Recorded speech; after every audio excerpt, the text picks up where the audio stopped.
Have you ever heard the whispers of an ancient journey, a trek spanning centuries, driven by a divine promise?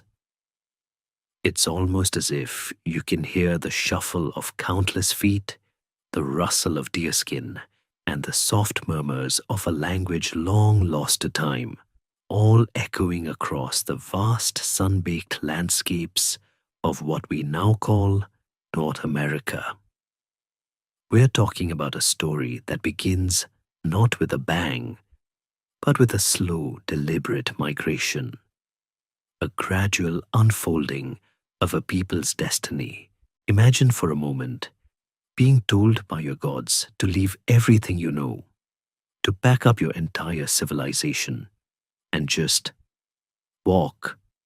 And not just walk for a few weeks or months, but for generations, with the promise of a glorious future awaiting you at the end of what must have seemed like an endless road.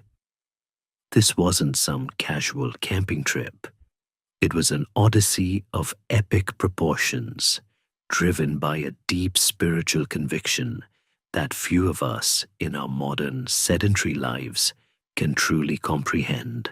It's a journey that historians still argue whether it was a single unified movement or a series of smaller, interconnected migrations that eventually coalesced into what we know as the Mexica people. These early groups, often referred to collectively as the Chichimeca, a broad term encompassing various nomadic and semi-nomadic peoples of northern Mesoamerica, were, in essence, the original road trippers, except their vehicle was their own 2 feet, and their GPS was divine prophecy. They weren't your typical settled farmers.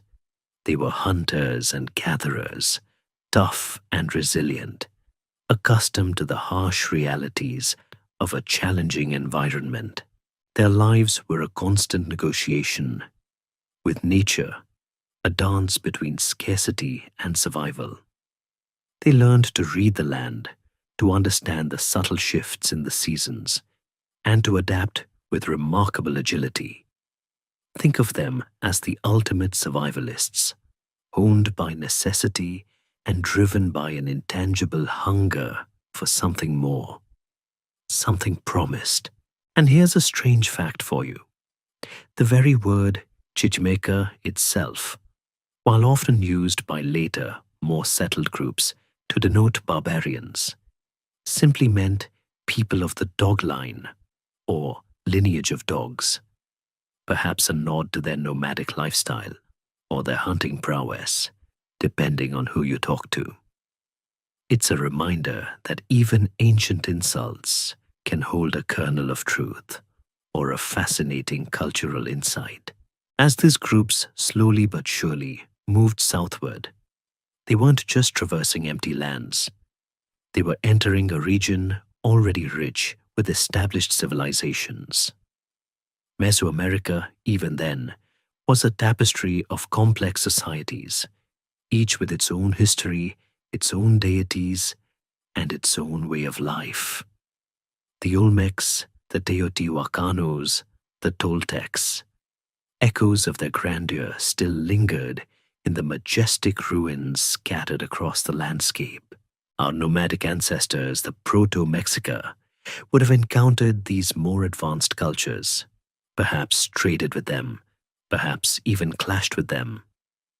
It was a cultural melting pot, a grand exchange of ideas, technologies, and beliefs. Imagine the sheer wonder, the awe these wanderers must have felt as they first glimpsed the towering pyramids and intricate cities of these sophisticated peoples. It would have been like stepping from a rustic campsite directly into a bustling metropolis, a stark contrast to their simpler, more itinerant existence. They were, in a sense, perpetual outsiders looking in, absorbing and adapting bits and pieces of the civilizations they encountered, slowly refining their own cultural identity. Their journey was not without its trials, of course. Hunger, disease, intertribal conflicts. These were constant companions.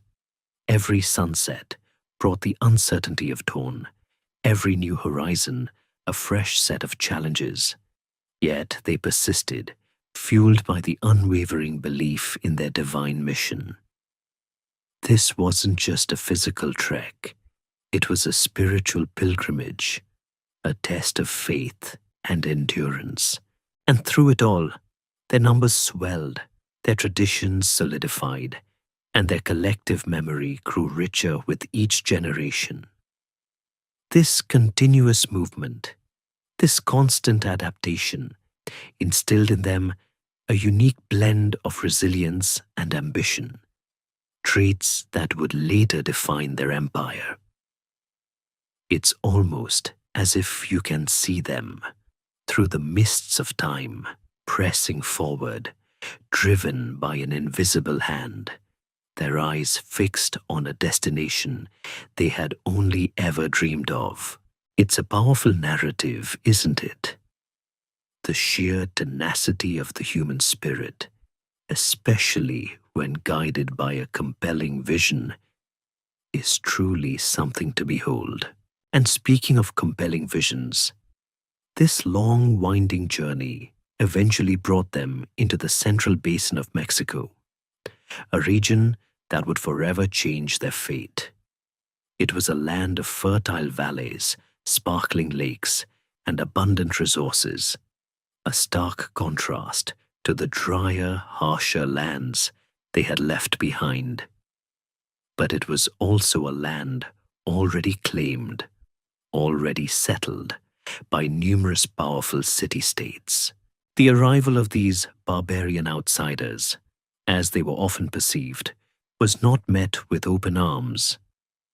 They were seen as intruders, as competitors for precious resources, and as a potential threat to the established order.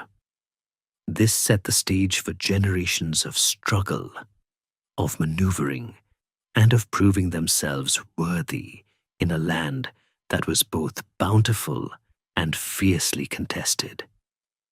Their story, in essence, was just beginning to take shape in this vibrant, complex new world. So, remember those tireless wanderers we just talked about, the ones who spent generations on the move. Their story gets even more intriguing because it's wrapped up in a fascinating blend of history and myth, centered around a place called Aztlán. If you were to ask a modern historian about Aztlán, you'd probably get a thoughtful pause, maybe a shrug, because its exact location remains one of those delicious mysteries that scholars still argue whether it was a real place or more of a symbolic one, a spiritual anchor for a people on a monumental quest. But for the Mexica, it was profoundly real, their ancestral homeland, a place of origin steeped in sacred significance, like a forgotten family album filled with sepia-toned memories.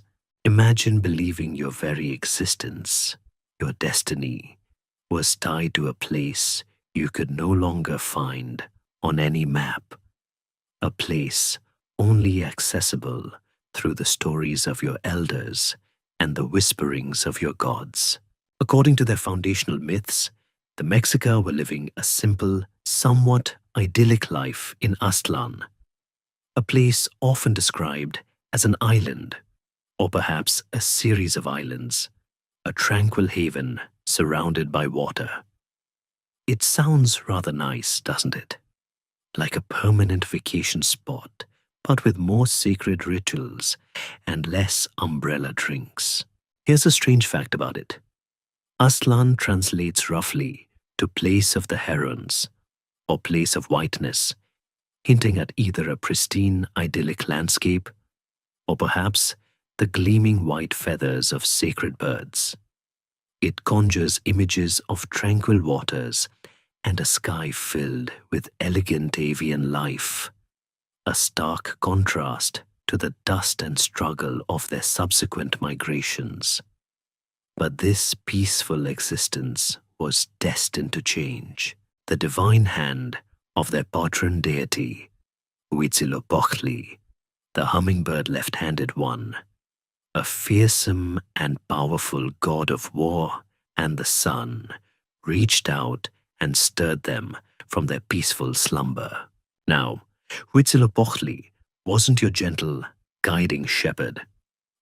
He was a deity of action, of destiny, and of sacrifice. His message was clear and frankly non-negotiable. Leave Aztlán, embark on a great journey, and seek out a new homeland, a promised land where they would establish a mighty empire. This wasn't a suggestion. It was a divine commandment, an oracle delivered with undeniable force. Think of it as the ultimate spiritual eviction notice, but with a promise of unparalleled grandeur at the end of it. The Mexica believed this exodus was part of a larger divine plan, a cosmic narrative in which they were the chosen protagonists. And let's be honest, getting direct instructions from a god of war probably meant you didn't dilly-dally. So, they packed up their belongings, their sacred bundles, and their entire way of life, turning their backs on the comfort and familiarity of Aztlán. This moment, this departure, is pivotal in their history, marking the transition from a settled, almost pastoral existence to one of perpetual movement and arduous challenge. It's almost as if you can feel the tension, the mixture of fear and excitement, as they prepare to step into the unknown, trusting entirely in the word of their powerful deity. This initial leg of their journey was filled with omens and trials, each reinforcing their belief in Huitzilopochtli's guidance. They carried effigies of their god, constantly consulting his priests for direction, for validation, for the next sign that would point them towards their promised destiny. The story of their migration isn't just a dry historical account. It's an epic saga woven with supernatural events, moments of doubt, and ultimate triumph. They weren't just following a map. They were following a vision, a spiritual compass calibrated by divine will. This absolute devotion to Huitzilopochtli, this unwavering belief in their sacred mission, would become a defining characteristic of the Mexica people, shaping their religious practices, their societal structure, and their very expansionist tendencies. Historians still argue whether this mythical departure from Aztlán was a single dramatic event or a gradual long-term process of tribal fission and migration that was later codified into a powerful origin myth to legitimize their later imperial ambitions. But regardless of the exact historical mechanics, the narrative of Aztlán and Huitzilopochtli's divine command served as the bedrock of their collective identity, a constant reminder of their special place in the cosmic order. It's almost like they were born with an imperial destiny coded into their very DNA. And here's a little joke to lighten the mood. Imagine trying to explain to Huitzilopochtli that you forgot your sacred bundle. Oops, left the divine artifact back in Aztlán. Hope that's not important for founding an empire. I'm sure that wouldn't have gone over well. But seriously, this deep religious conviction gave them an incredible resilience, allowing them to endure hardships that would have broken lesser peoples. It was their North Star, their constant motivation through centuries of wandering and struggle. So the Mexica had left their mythical homeland of Aztlán driven by the divine decree of Huitzilopochtli. But let me tell you, that promise of an empire wasn't exactly handed to them on a silver platter. Oh no, the next few centuries were less promised land and more perpetual probation. Imagine being a newly arrived immigrant family in a bustling city, but instead of finding welcoming arms, everyone just eyes you suspiciously and asks if you know how to build a decent wall. That was pretty much the Mexica's existence for a long, long time. They were the ultimate outsiders, the new kids on the block in a neighborhood already carved up by powerful, established city-states. It's almost as if you can hear the exasperated sighs of their leaders, constantly trying to find a decent plot of land without ticking off the local warlord. Their journey south after leaving Aztlán wasn't a direct line to glory. It was a winding, often perilous path through territories already claimed by various Nahua-speaking groups, many of whom had already established sophisticated agricultural systems and impressive urban centers. These settled peoples, often descendants of the earlier Toltec civilization, viewed the newly arrived Mexica with a mixture of disdain and apprehension. After all, these were semi-nomadic warriors, perhaps a bit rough around the edges, with a fierce patron god who seemed to demand a lot of attention and, well, certain offerings. Historians still argue whether the Mexica were initially more of a nuisance or a genuine threat to these established powers. But one thing is clear. They weren't exactly welcomed with open arms. The Mexica found themselves constantly seeking temporary refuge, often offering their services as mercenaries to stronger city-states. This was their hustle, their way of surviving in a hostile environment. They were essentially the ultimate for-hire crew, lending their formidable fighting skills to whichever lord offered them shelter, food, or a little bit of land.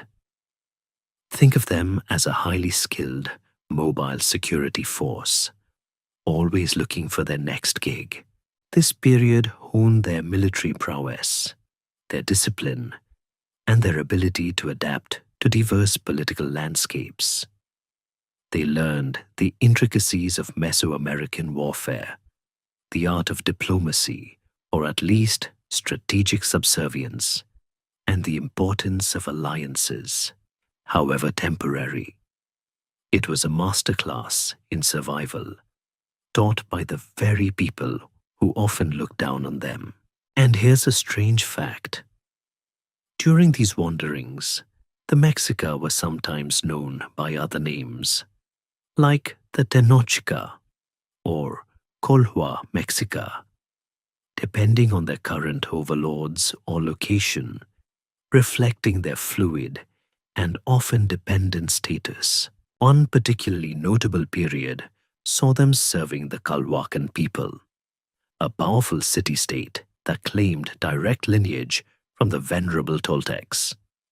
The Calhua, like many others, initially saw the Mexica as useful tools, fierce warriors who could fight their battles. However, this alliance eventually soured in spectacular fashion. The Mexica, in their zealous devotion to Huitzilopochtli, committed an act that even by the standards of the day was considered rather extreme. They sacrificed the daughter of the Culhuacan king, offering her heart to their deity, and then, perhaps not thinking about the optics, inviting the king to witness the ritual. Now, if you're trying to build good diplomatic relations, sacrificing the king's daughter probably isn't high on the list of recommended icebreakers. It was a shocking moment, a clear demonstration of their unwavering devotion to their god, but also a catastrophic miscalculation in terms of political strategy. Naturally, the Colhuacan king was, shall we say, less than thrilled. He promptly drove the Mexica out of his territory, sending them scattering and once again forcing them to seek a new, albeit temporary home. This expulsion was a critical turning point, pushing them further into the swamps and marshlands of Lake Texcoco, precisely the kind of desolate, unpromising terrain that no one else really wanted. It felt like a low point, a complete disaster, but in hindsight, it was the best thing that ever happened to them. Sometimes, being exiled to the least desirable real estate can turn out to be the biggest blessing in disguise, especially when you're literally divinely directed. So, for what seemed like an eternity, the Mexica lived on the fringes, always striving, always fighting, always seeking that elusive sign from Huitzilopochtli. They were the underdogs, the forgotten ones, constantly proving their worth through their resilience and their formidable fighting spirit. This long period of subservience and struggle forged their character, instilling in them a fierce independence and an unyielding determination to overcome adversity. They learned humility, strategic patience, and the art of turning weakness into strength. It was a grueling apprenticeship, a masterclass in hard knocks, preparing them for the truly epic chapter that was just about to unfold. All right, so the Mexica, those incredibly resilient wanderers, had just been rather unceremoniously kicked out by the Colhuacan, finding themselves once again searching for a place to call home. But this wasn't just any eviction. It was a divine push, a shove towards their destiny. Imagine being cast out into a swampy, snake-infested marsh, thinking, this is it, we've hit rock bottom. Only, unbeknownst to you, rock bottom is actually the foundation for your future empire. It's almost as if you can feel the squish of the mud beneath their sandals, the buzzing of mosquitoes, and the sheer desperation that must have permeated their every breath.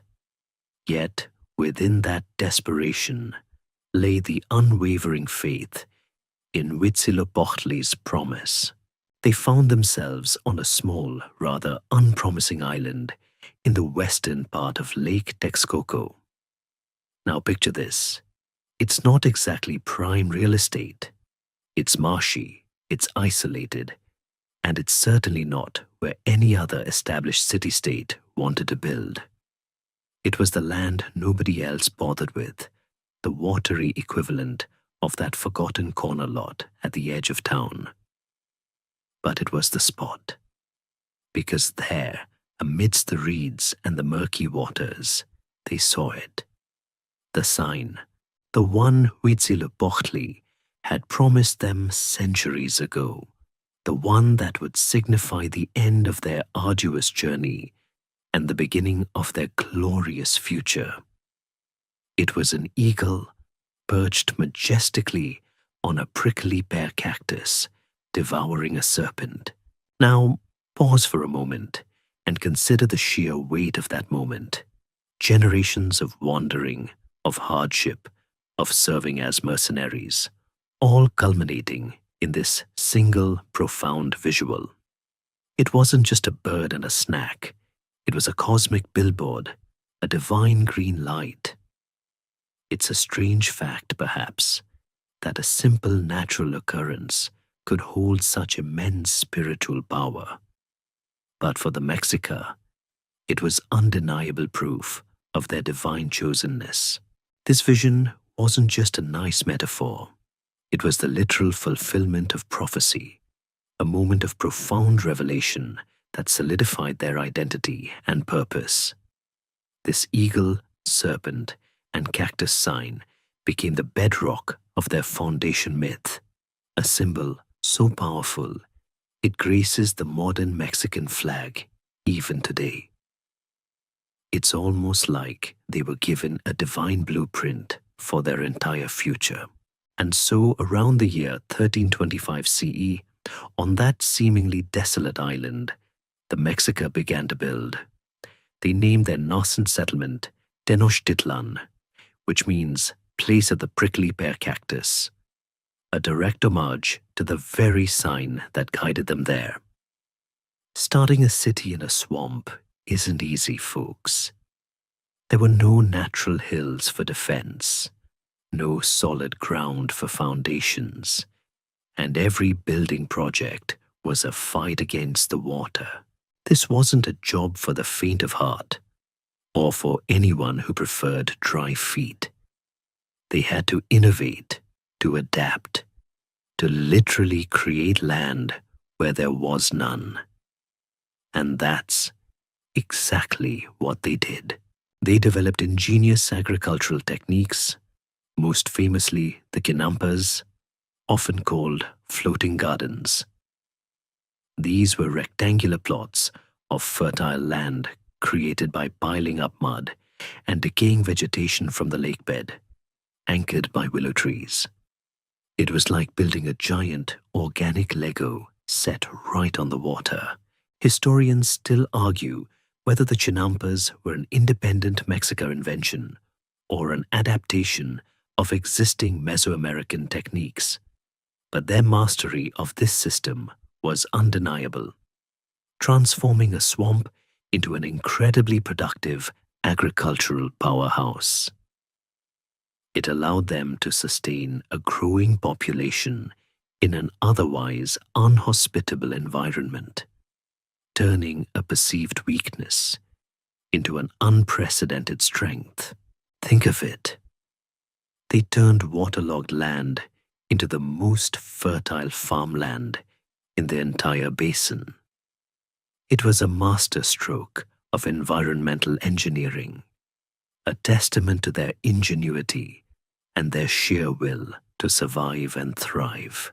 Their island location, while challenging for construction, offered one significant advantage: defense. Surrounded by water, Tenochtitlan was naturally fortified, making it difficult for enemies to attack. This gave them a crucial breathing space, a sanctuary where they could consolidate their strength and focus on growth without constant threat of immediate invasion. It was like building a fortress in the middle of a moat, but a really, really big moat. This geographic isolation, combined with their relentless work ethic, allowed Tenochtitlan to slowly, steadily begin its remarkable transformation from a humble island settlement into a bustling urban center. The founding of Tenochtitlan wasn't just about putting up a few huts. It was an act of profound defiance against environmental odds, a declaration of intent, a bold step towards fulfilling their promised destiny. So, with the miraculous eagle serpent cactus sighting firmly etched into their collective memory, the Mexica had finally, after centuries of wandering, planted their roots, literally given the swampy ground on that island in Lake Texcoco. They had founded Tenochtitlan, a place that initially probably looked less like a grand city and more like a very ambitious, slightly damp construction site. Imagine stepping onto that island in, say, 1330 CE. You would likely see a hive of activity. People wading through muck, weaving reed mats, and meticulously building up those remarkable chinampas. It's almost as if you can hear the rhythmic splash of paddles and the steady thud of mallets. the very sounds of a civilization being born out of sheer grit and determination. The early days of Tenochtitlan were a testament to their incredible pragmatism and sheer will. They weren't building grand pyramids just yet. They were focused on survival and basic infrastructure. Their first priority was simply creating stable ground for homes and cultivating enough food to feed their growing population. This meant an intense focus on expanding the Chinampa system, turning more of the lake into arable land. They were, in essence, pioneering a form of urban agriculture that was both sustainable and incredibly productive, making them the envy of their more landlocked neighbors. This agricultural self-sufficiency provided a crucial economic base, allowing them to support a larger population and eventually free up labor for other pursuits. However, despite their industriousness, the Mexica of early Tenochtitlan were far from being independent power players. They were still very much the new kids on the block, and the block was already dominated by a complex web of powerful city-states in the Valley of Mexico. The most prominent among these at the time was Azcapotzalco, the capital of the Tepanec people, which loomed large both geographically and politically over the entire region. Think of Azcapotzalco as the big boss, the regional hegemon, the one whose permission you generally needed for pretty much anything important. This meant that the nascent Tenochtitlan, despite its divinely sanctioned founding, still had to navigate a delicate political landscape, playing a subservient role to larger powers. It was a strategic necessity, a harsh reality check after centuries of wandering with a promise of grandeur. The Mexica, ever the pragmatists, understood this dynamic perfectly. They shrewdly offered their military services once again, continuing their role as formidable mercenaries for the more dominant Tepanecs. It was a familiar arrangement, one they had perfected during their long wanderings. They were excellent fighters, and the Tepanecs, engaged in their own territorial expansions and rivalries, found the Mexica warriors to be an invaluable asset. This arrangement provided Tenochtitlan with protection, access to trade networks, and perhaps, most importantly, a steady stream of resources and tribute in exchange for their military might. It was a classic scratch my back, I'll scratch yours scenario, except scratching often involved a lot of very sharp obsidian blades. This period of vassalage, while seemingly limiting, was crucial for Tenochtitlan's long-term development. It allowed them to grow their population, refine their military tactics, and quietly accumulate wealth and experience. They weren't just fighting battles. They were learning the political machinations of the valley, observing the strengths and weaknesses of their overlords, and quietly building their own internal strength. It's almost like they were attending a very intense, very bloody, regional politics seminar. And here's a strange fact about their early development. Their architectural style, particularly for early temples, often mirrored that of their Tepanec overlords, a subtle nod to their political dependence, yet simultaneously a quiet acquisition of advanced building techniques. It was a slow, methodical process of growth, far from the dramatic visions of divine prophecy, but essential nonetheless. Economically, the early years were also about establishing trade routes and integrating into the existing Mesoamerican exchange networks. While they primarily focused on their internal agricultural production, they also needed goods that weren't readily available on their island, like obsidian for tools and weapons, and valuable commodities for trade.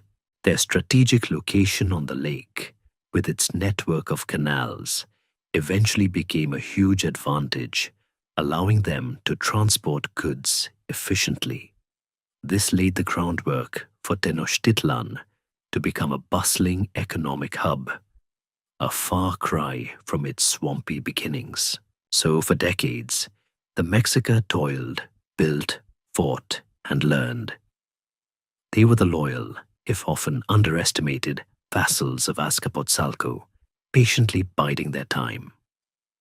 They were like a coiled spring, slowly gathering tension, while the Tepanec overlords, perhaps too confident in their own supremacy, failed to truly grasp the latent power simmering beneath the surface of their industrious, island-dwelling subordinates.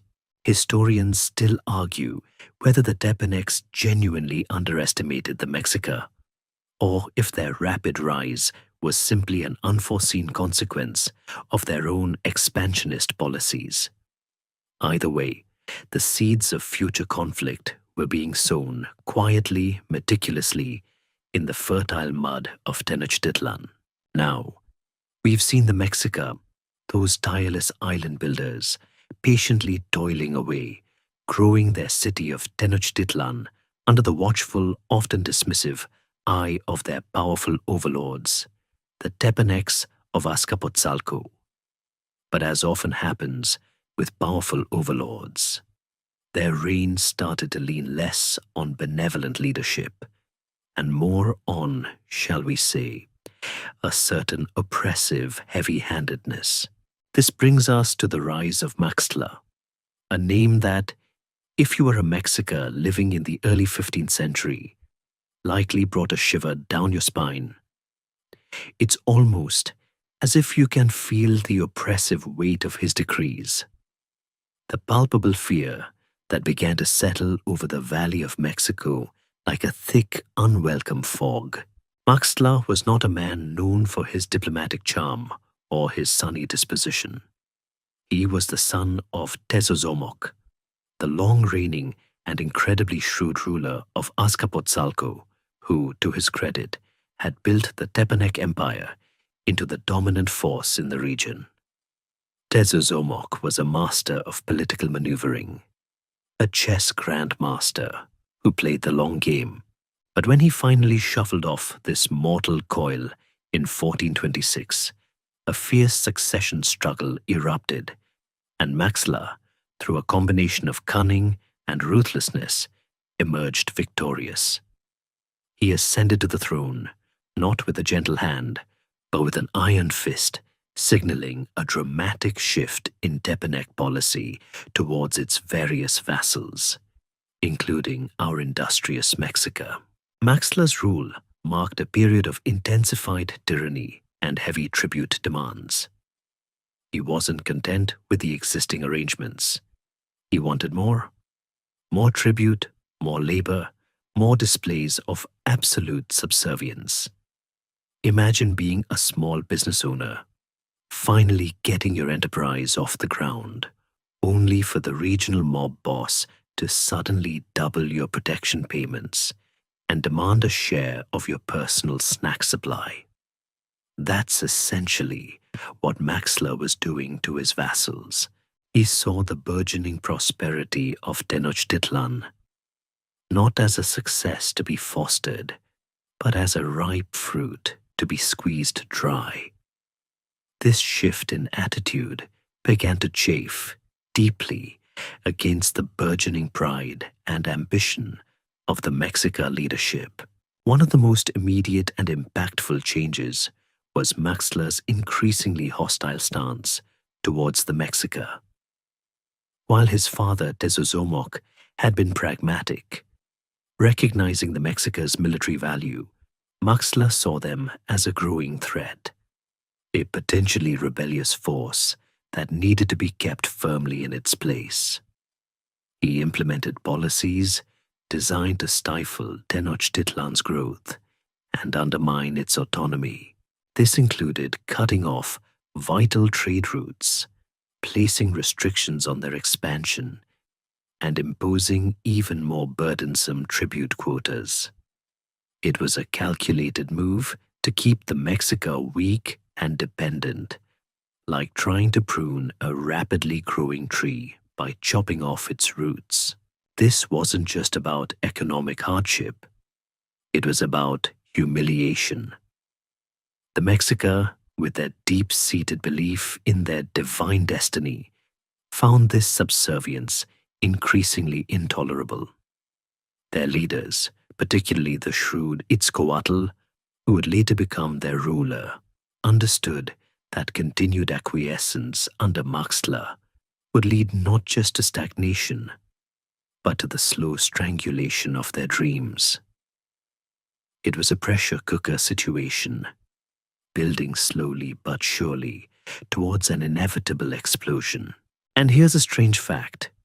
Some historical accounts suggest that Maxtla even attempted to assassinate key Mexica leaders, including Chimalpopoca, the ruler of Tenochtitlan before Itzcoatl, which only further inflamed tensions and solidified Mexica's resolve to resist.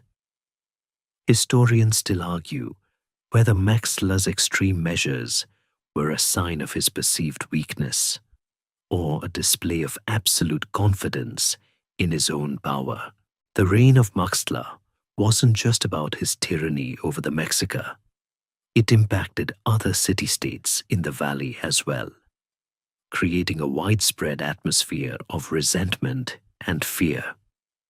Tlatelolco, a sister city often allied with Tenochtitlan, but sometimes its rival, also felt the squeeze. Texcoco, a historically powerful and culturally rich city-state to the east, also found itself increasingly marginalized and oppressed by Azcapotzalco's dominance. This widespread dissatisfaction under Maxtla's heavy hand inadvertently created the perfect conditions for a grand alliance against him. It's a classic case of an oppressive ruler inadvertently uniting his enemies. It's almost like he was sending out invitations for a revolution.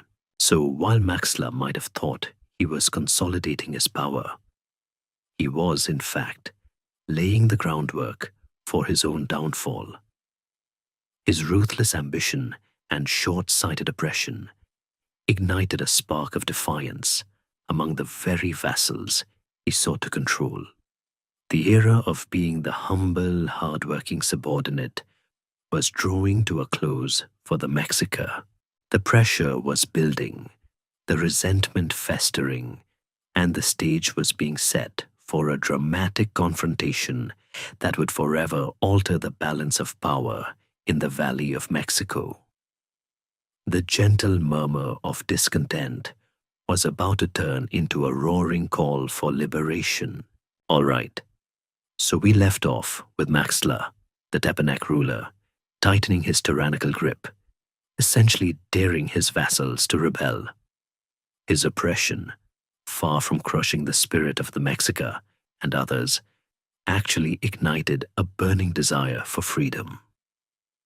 It's almost as if you can hear the hushed conversations in the market stalls, the clandestine meetings in the shadow of temple walls, as the seeds of revolution began to sprout across the Valley of Mexico. The air was thick with discontent, ripe for a truly epic uprising. Among those most keenly feeling the squeeze and most capable of envisioning a different future were three remarkable individuals: Itzcoatl of Tenochtitlan, Nezahualcoyotl of Texcoco, and Totoquihuastli of Tlacopan. These weren't just random leaders. They were strategic thinkers, visionary rulers, each with their own unique strengths and motivations for defying Maxtla's increasingly unbearable rule. They were, in essence, the avengers of ancient Mesoamerica, each bringing a crucial piece to the puzzle of resistance. First, let's talk about Itzcoatl, who would become the fourth Tlatoani, or ruler, of Tenochtitlan.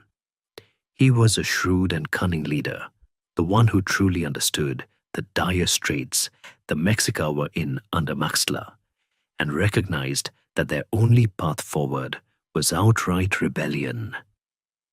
He was known for his diplomatic skill, his ability to rally his people, and his strategic vision for a future free from Tepanec domination. He was the quiet strength, the steady hand that would guide Tenochtitlan through its most perilous period. His understanding of the political landscape, honed during decades of Mexica subservience, made him the ideal candidate to spearhead this daring venture. Then there was Nezahualcoyotl, the Tlatoani of Texcoco. Now, this guy was truly a legend. He was not just a warrior, but also a philosopher, a poet, an architect, and an engineer. Imagine Leonardo da Vinci ruling a city-state in ancient Mesoamerica. His story is particularly dramatic. His father, the previous ruler of Texcoco, had been assassinated by Maxtla's forces, and Nezahualcoyotl himself had spent years in exile, constantly dodging Tepanec assassins. This personal vendetta, coupled with his deep commitment to justice and his people's sovereignty, made him a fierce and unwavering opponent of Maxtla. His brilliant mind provided much of the strategic planning and intellectual firepower for the alliance. His city, Texcoco, possessed a rich cultural heritage and a well-trained military, making them a formidable ally. Historians still argue whether Nezahualcoyotl's philosophical leanings softened his military resolve or actually made him a more cunning and adaptable commander. Finally, we have Totoquihuastli, the Tlatoani of Tlacopan. Tlacopan was a smaller but strategically important city-state, while perhaps less individually prominent than Itzcoatl or Nezahualcoyotl. Totoquihuastli's inclusion was crucial. His city controlled vital western access points to Lake Texcoco and served as a crucial balance of power.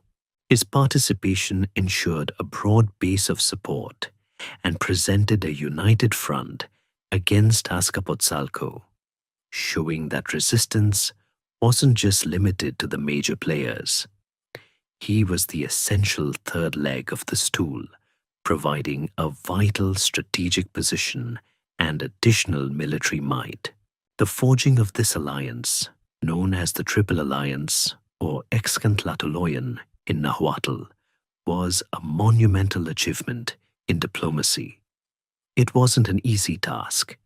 These city-states had their own histories of rivalry, their own disputes, and their own past grievances. Yet, the common enemy, Maxtla, was so oppressive that it forced them to overcome their differences and unite under a shared purpose: to shatter Tepanec supremacy and reclaim their autonomy. This wasn't some casual handshake agreement. It was a deeply strategic and dangerous pact.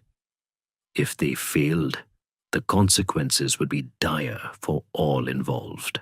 The leaders meticulously planned their strategy, pooling their resources, coordinating their military forces, and preparing for a conflict that would either liberate them or lead to their complete subjugation.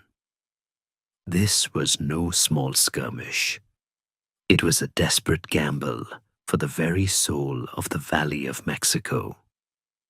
The very survival of their peoples, their cultures, and their future destinies hung in the balance. It's a strange fact that such distinct leaders, with potentially conflicting ambitions, could forge such a powerful and enduring bond, a testament to the unifying power of a common oppressor. So the stage was set. The three rulers, driven by a combination of personal vendetta, political necessity, and a shared vision of freedom, had drawn a line in the sand. The might of Maxtla's Azcapotzalco was about to face the unified wrath of the Triple Alliance, a confrontation that would redefine the political map of Mesoamerica and launch the Mexica onto the path of empire. The whispers of rebellion were about to become a roaring storm. So the stage was set, wasn't it? The Triple Alliance, Itzcoatl of Tenochtitlan, Nezahualcoyotl of Texcoco, and Totoquihuastli of Tlacopan, had united, a precarious but powerful pact forged in the crucible of Maxtla's tyranny. The whispers of rebellion were now a steady hum, growing louder with each passing day. It's almost as if you can feel the tension building in the Valley of Mexico, the calm before the storm that would forever shatter the Tepanec dominance. This wasn't just a squabble between city-states. It was a desperate fight for liberation, for the very right of these peoples to determine their own destiny. The decisive moment came with the confrontation against Azcapotzalco, Maxtla's formidable capital. Azcapotzalco had been the regional superpower for decades, its military machine well-oiled and its treasury overflowing with tribute. It was like going up against the reigning heavyweight champion, a seemingly insurmountable foe. But the Triple Alliance had something stronger than mere numbers. They had desperation, ingenuity, and a unified sense of purpose. And let's not forget Nezahualcoyotl, the poet king, whose strategic brilliance was about to be put to the ultimate test. The war was, by all accounts, brutal and protracted. It wasn't a quick, decisive battle, but a series of skirmishes, sieges, and strategic maneuvers that tested the endurance and resolve of all parties involved. The Allied forces, while perhaps individually weaker than Azcapotzalco, leveraged their combined strength and coordinated attacks. Itzcoatl's Mexica warriors, hardened by years of mercenary service, fought with a ferocity born of their long-held grievances and their belief in divine destiny. Nezahualcoyotl's Texcocan forces, equally motivated by the desire to avenge their fallen king and reclaim their city's former glory, brought their strategic acumen and well-organized military might to bear. Totoquihuastli's Tlacopan forces, though smaller, provided crucial tactical support and maintained vital lines of communication and supply. One of the key strategies employed by the Triple Alliance was to cut off Azcapotzalco's supply lines, isolating the capital and slowly starving its inhabitants into submission. This was a classic siege tactic, patient and painful, designed to chip away at the enemy's will to fight. Imagine the psychological toll on the defenders, watching their resources dwindle, knowing that help wasn't coming. It was a war not just of blades and arrows, but of endurance and morale. And here's a strange fact. Some accounts suggest that during the siege, a decisive battle involved a surprise attack at night, a testament to the tactical flexibility of the Allied forces. The climax of the war was undoubtedly the siege and eventual fall of Azcapotzalco itself. The Allied forces launched a concerted assault, pushing through the Tepanec defenses street by street, house by house. It was a desperate, bloody struggle, but the momentum was with the liberators. The city, once the symbol of Tepanek might, eventually capitulated. Maxtla, the tyrannical ruler who had sparked this rebellion, was either killed in the fighting or captured and sacrificed, depending on differing historical accounts. A fittingly dramatic end for a man who had ruled with such an iron fist. Historians still argue whether Maxtla was truly killed in battle or executed after capture. But the outcome was the same. The Tepanek reign was irrevocably over. The defeat of Azcapotzalco was more than just a military victory. It was a watershed moment, a seismic shift in the political landscape of the Valley of Mexico. For centuries, the Tepaneks had been the dominant power, their influence pervasive, their demands absolute.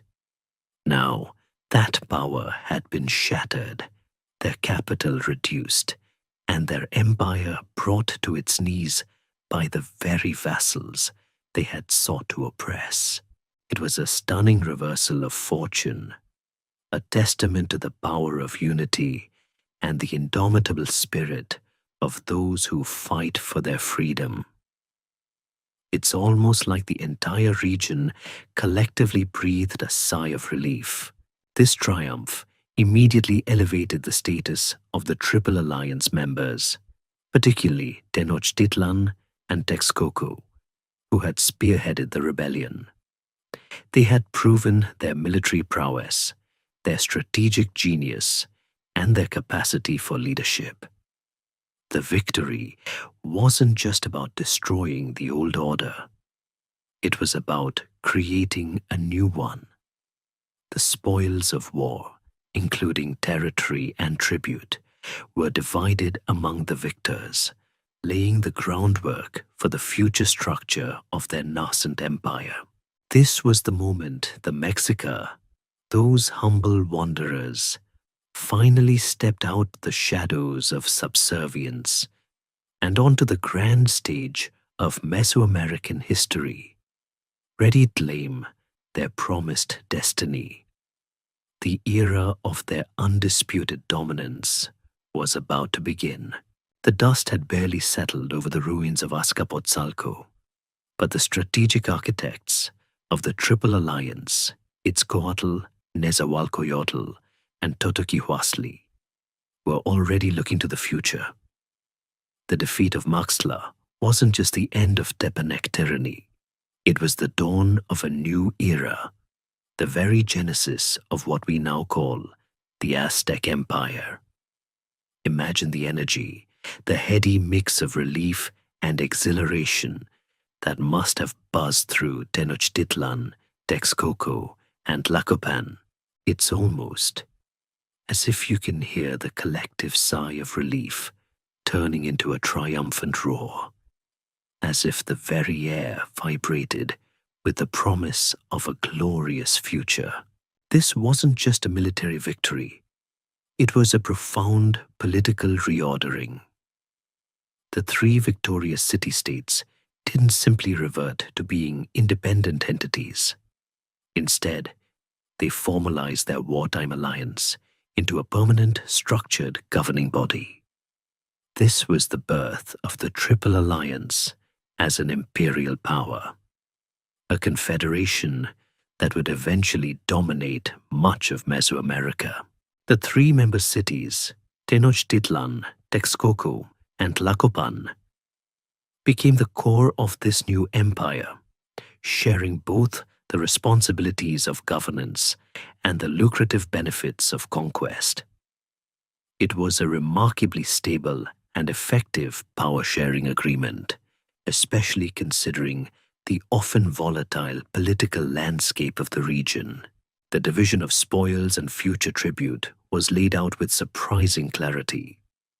Tenochtitlan and Texcoco, as the primary architects and military muscle of the alliance, were each granted 2/5 of the tribute collected from conquered territories.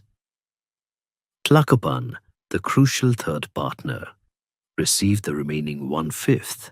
This unequal distribution reflected their respective contributions to the victory and their ongoing military and economic capacities. But it also ensured that Tlacopan remained a vested, albeit junior, partner. This proportional sharing of wealth incentivized cooperation and reduced internal strife, which, let's be honest, is a rare feat in any power-sharing agreement, ancient or modern. It's like three friends going in on a business venture, but two put in a little more capital and thus get a bigger slice of the pie. Fair enough, right? With the immediate threat of Azcapotzalco gone, the Triple Alliance wasted no time in asserting its newfound dominance. They embarked on a systematic campaign of expansion, not just to punish former Tepanec allies, but to establish their authority and secure resources.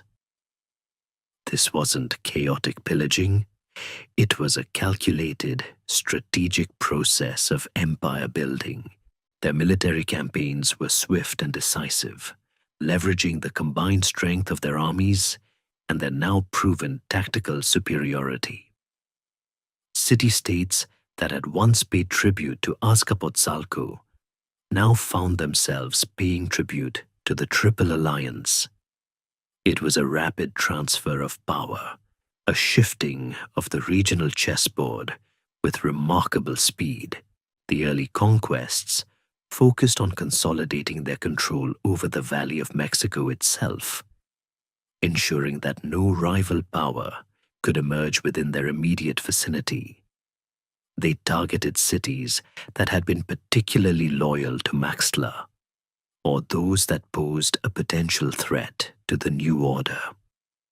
These initial victories were crucial, demonstrating to all neighbors that a new, formidable power had arrived on the scene and was not to be trifled with.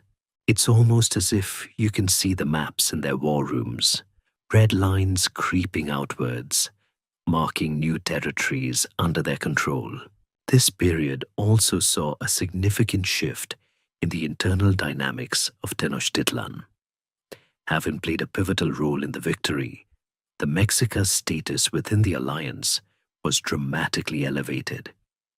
They were no longer the humble, subservient vassals, but a powerful, co-equal partner in the imperial project.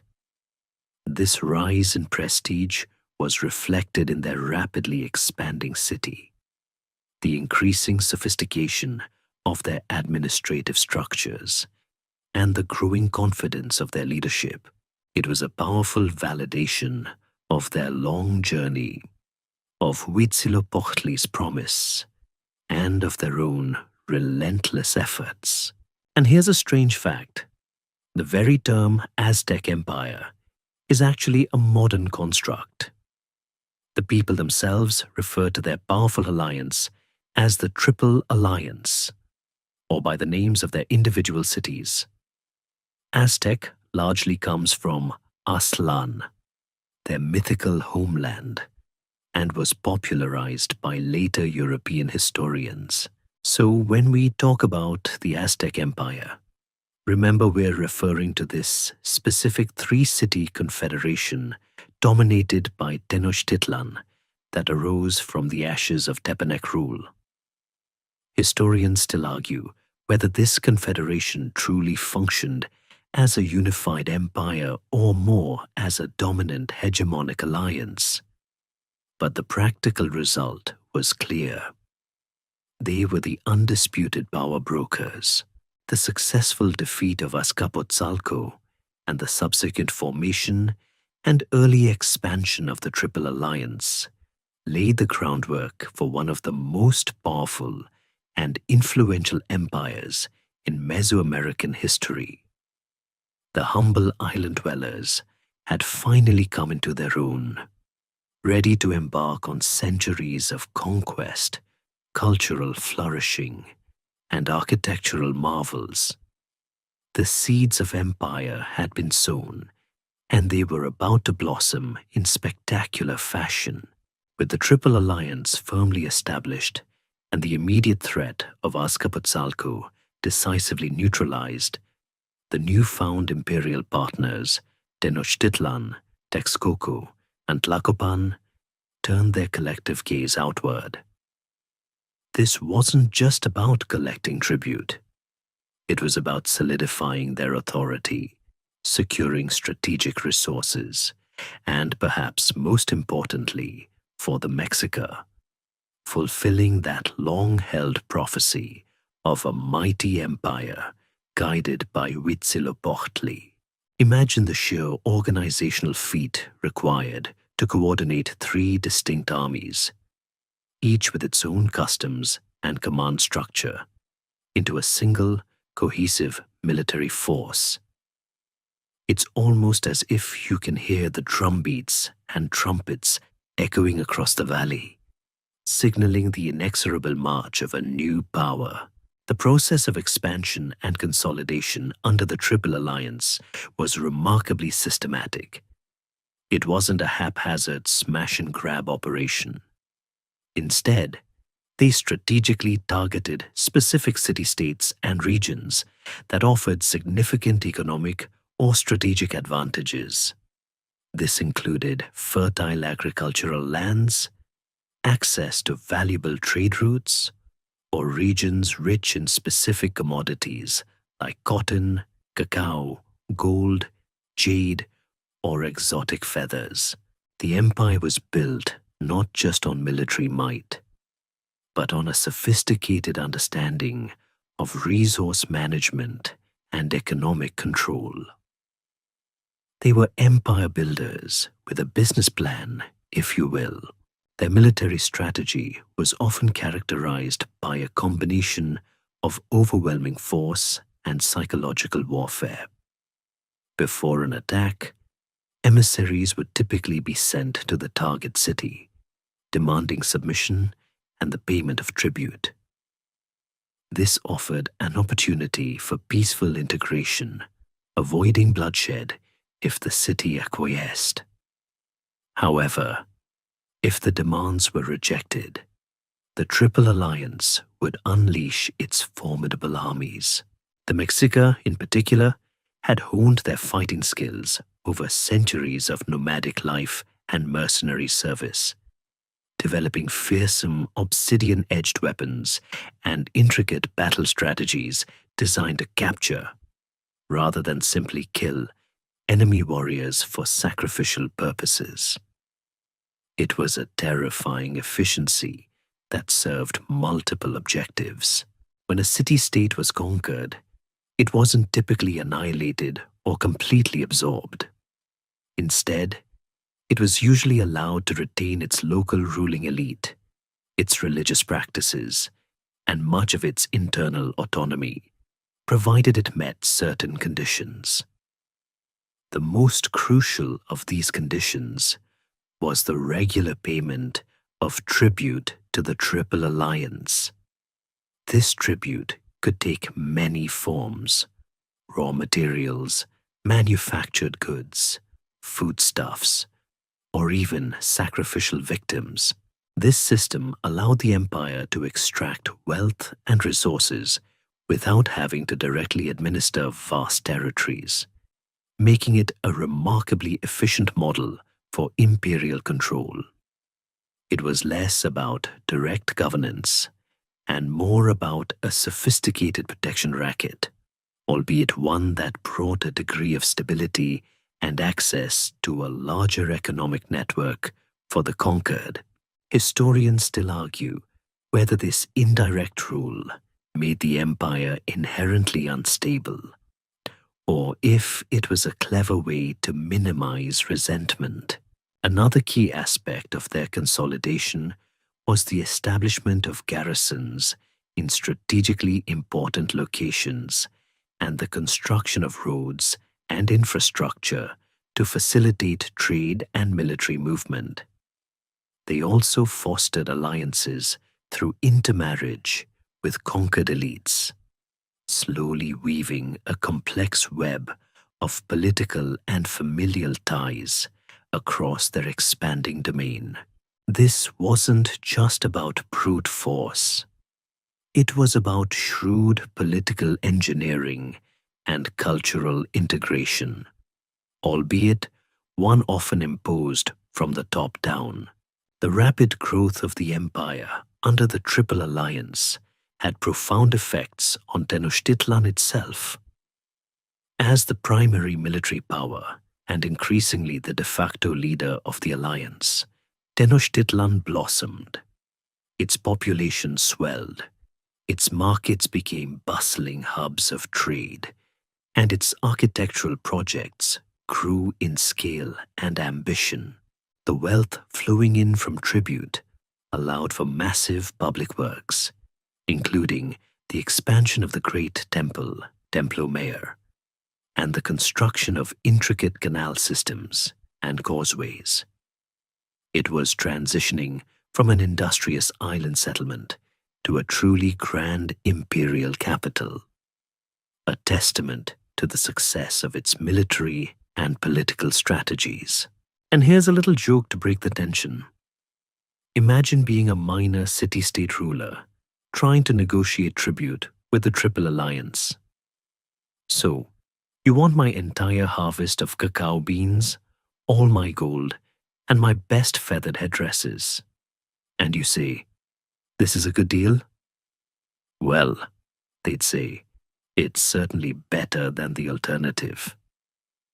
But in all seriousness, the effectiveness of their tribute system was truly remarkable.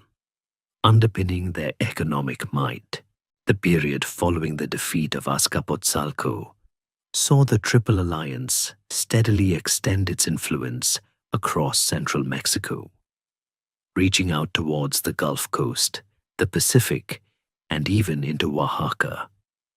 While they never created a fully unified, centrally administered empire in the Roman sense, their hegemonic control over a vast network of tribute-paying polities was undeniable.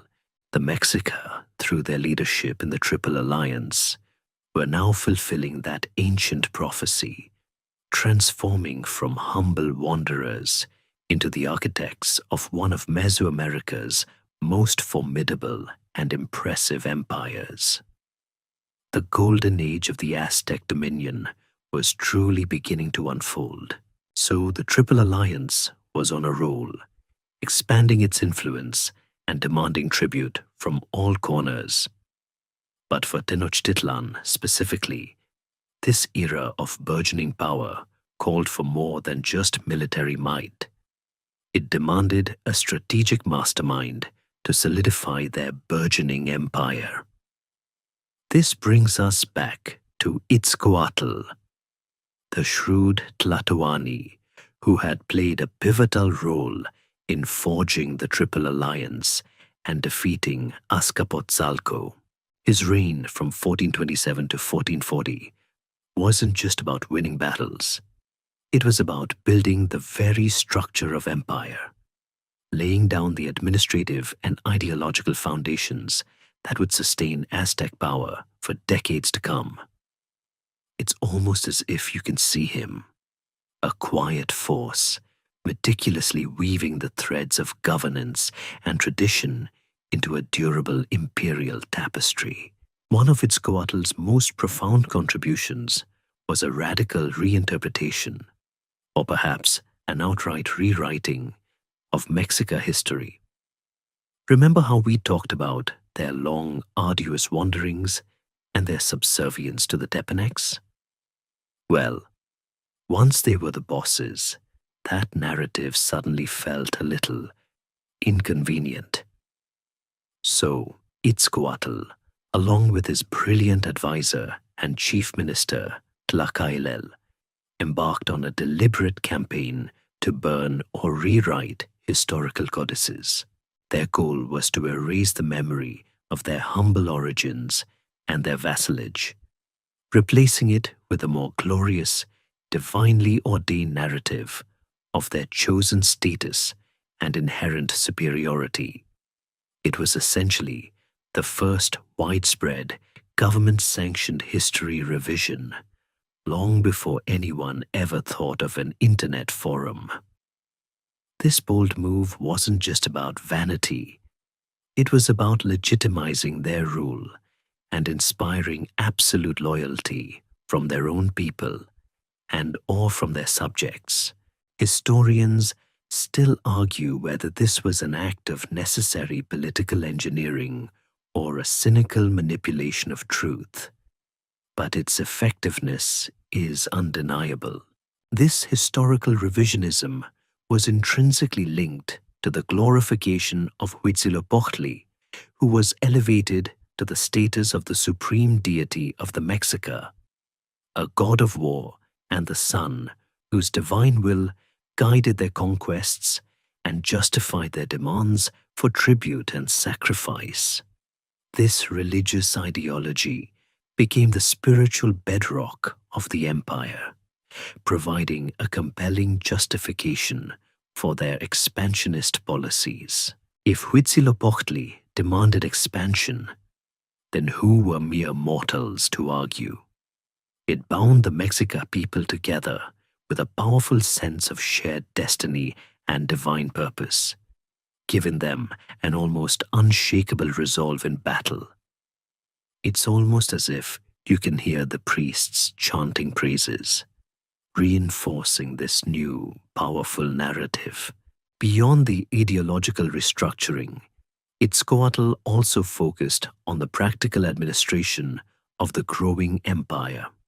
He established a formalized tribute system, specifying exactly what types of goods, in what quantities, and at what intervals various conquered polities were required to provide.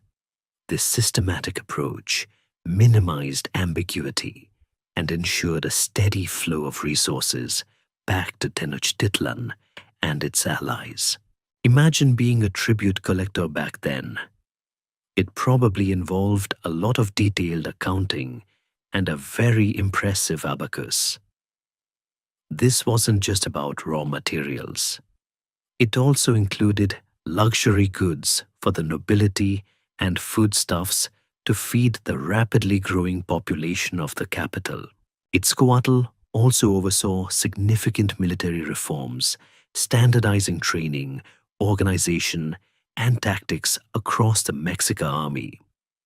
He ensured that the military remained a highly disciplined and effective fighting force, capable of executing the ambitious campaigns necessary for continued expansion. This professionalization of the military meant that the Triple Alliance could project its power further and more efficiently than ever before. Furthermore, his reign saw substantial infrastructural development within Tenochtitlan itself.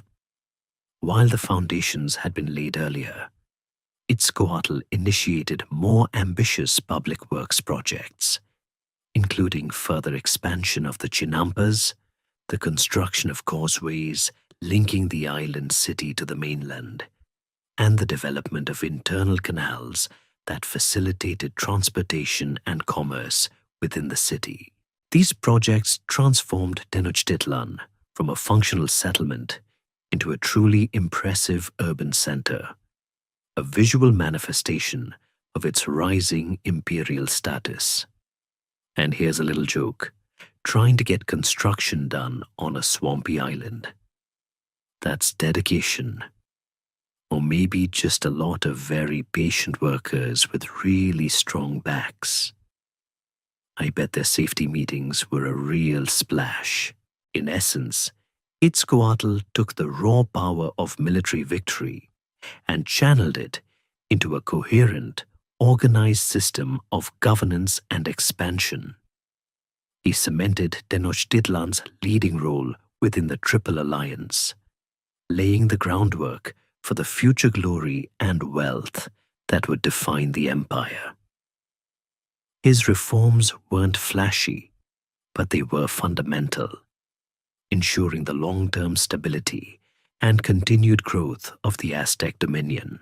He transformed them from powerful conquerors into sophisticated imperial administrators, a crucial step on their path to becoming the dominant force in Mesoamerica. Following Itzcoatl's foundational reign, which meticulously laid the administrative and ideological groundwork for the empire, came a period of unparalleled expansion and magnificent cultural flourishing under the leadership of Moctezuma I, also known as Moctezuma Ilhuicamina, meaning he who shoots an arrow into the sky. His rule from 1440 to 1469 is often considered the golden age of the Aztec Empire, a time when the Triple Alliance truly reached its zenith, extending its dominion far beyond the Valley of Mexico. It's almost as if you can feel the empire breathing, expanding its chest, and flexing its formidable muscles across the vast Mesoamerican landscape. Moctezuma. I was a remarkable ruler, inheriting a well-oiled imperial machine from Itzcoatl and using it to its full potential. He was a brilliant military strategist, but also a visionary leader who understood that true power wasn't just about conquering territories, but about integrating them into a cohesive system and showcasing the glory of the imperial capital. His campaigns were audacious and highly successful, pushing the boundaries of Aztec influence in almost every direction. To the east, he extended control towards the Gulf Coast, securing vital access to lucrative trade routes and exotic goods like cacao, rubber, and precious bird feathers, the ultimate fashion statements of the time. To the south, his armies pushed into Oaxaca, a region rich in gold, jade, and other valuable minerals. It was like he had a shopping list of desirable resources and just kept checking them off. These conquests were not just about wealth. They also served to create a more secure and interconnected empire. By subjugating distant polities, Moctezuma I ensured the flow of tribute was consistent and protected the long-distance trade routes that were crucial to Tenochtitlan's prosperity. This expansion also brought a wider variety of peoples and cultures under the Triple Alliance's sway, leading to a vibrant exchange of ideas, technologies, and artistic styles, even as it sometimes led to forced assimilation. Beyond military expansion, Moctezuma I was a tireless patron of monumental architecture and public works. He understood that grandeur and scale were powerful symbols of imperial might and divine favor. His reign saw the dramatic expansion and beautification of Tenochtitlan, transforming it from a powerful city into a dazzling metropolis. Imagine a cityscape dominated by towering pyramids, intricate temples, and vast public squares, all meticulously maintained and constantly growing. The Templo Mayor, the massive dual pyramid dedicated to Huitzilopochtli and Tlaloc, continued its relentless growth, being ritually enlarged and embellished to reflect the empire's increasing power. Every new layer, every new stone was a testament to a new conquest, a new influx of tribute. It's almost as if you can hear the chisels chipping away, the laborers grunting under heavy loads, all building towards a vision of divine splendor. One of his most enduring legacies was the construction of the Nezahualcoyotl Dike, a massive engineering feat designed to control the waters of Lake Texcoco. The lake, while providing defense and Chinampa space, was also prone to devastating floods, and its waters were becoming increasingly brackish. This dike, largely designed by his brilliant ally and friend Nezahualcoyotl of Texcoco separated the freshwater springs from the salt water, ensuring a reliable supply of potable water for Tenochtitlan and protecting the city from inundation. It was a monumental achievement, showcasing advanced engineering knowledge and the ability of the Triple Alliance to undertake massive, collaborative projects for the common good. Historians still argue whether the dike was primarily for flood control or for creating freshwater reserves for Chinampas, but its impact was undeniably transformative. This period of Moctezuma I's reign also saw further refinement of the imperial administration and tribute system. The collection of tribute became even more efficient, with detailed records kept of what was owed and from where. Specialized officials were dispatched to oversee the collection, ensuring compliance and dealing with any rebellions or attempts to withhold payments. This sophisticated bureaucracy was a far cry from their earlier, more ad hoc arrangements, demonstrating the maturity of their imperial governance. And here's a little joke. I bet the architects of the Templo Mayor were constantly saying just one more layer. Then we're done. Promise.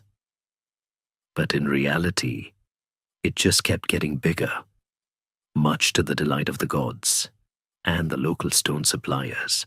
Under Moctezuma I, the Aztec Empire truly came into its own, establishing a vast and intricate network of tribute, trade, and influence. His reign solidified the Mexica's position as the dominant power within the Triple Alliance and the undisputed hegemon of Central Mesoamerica.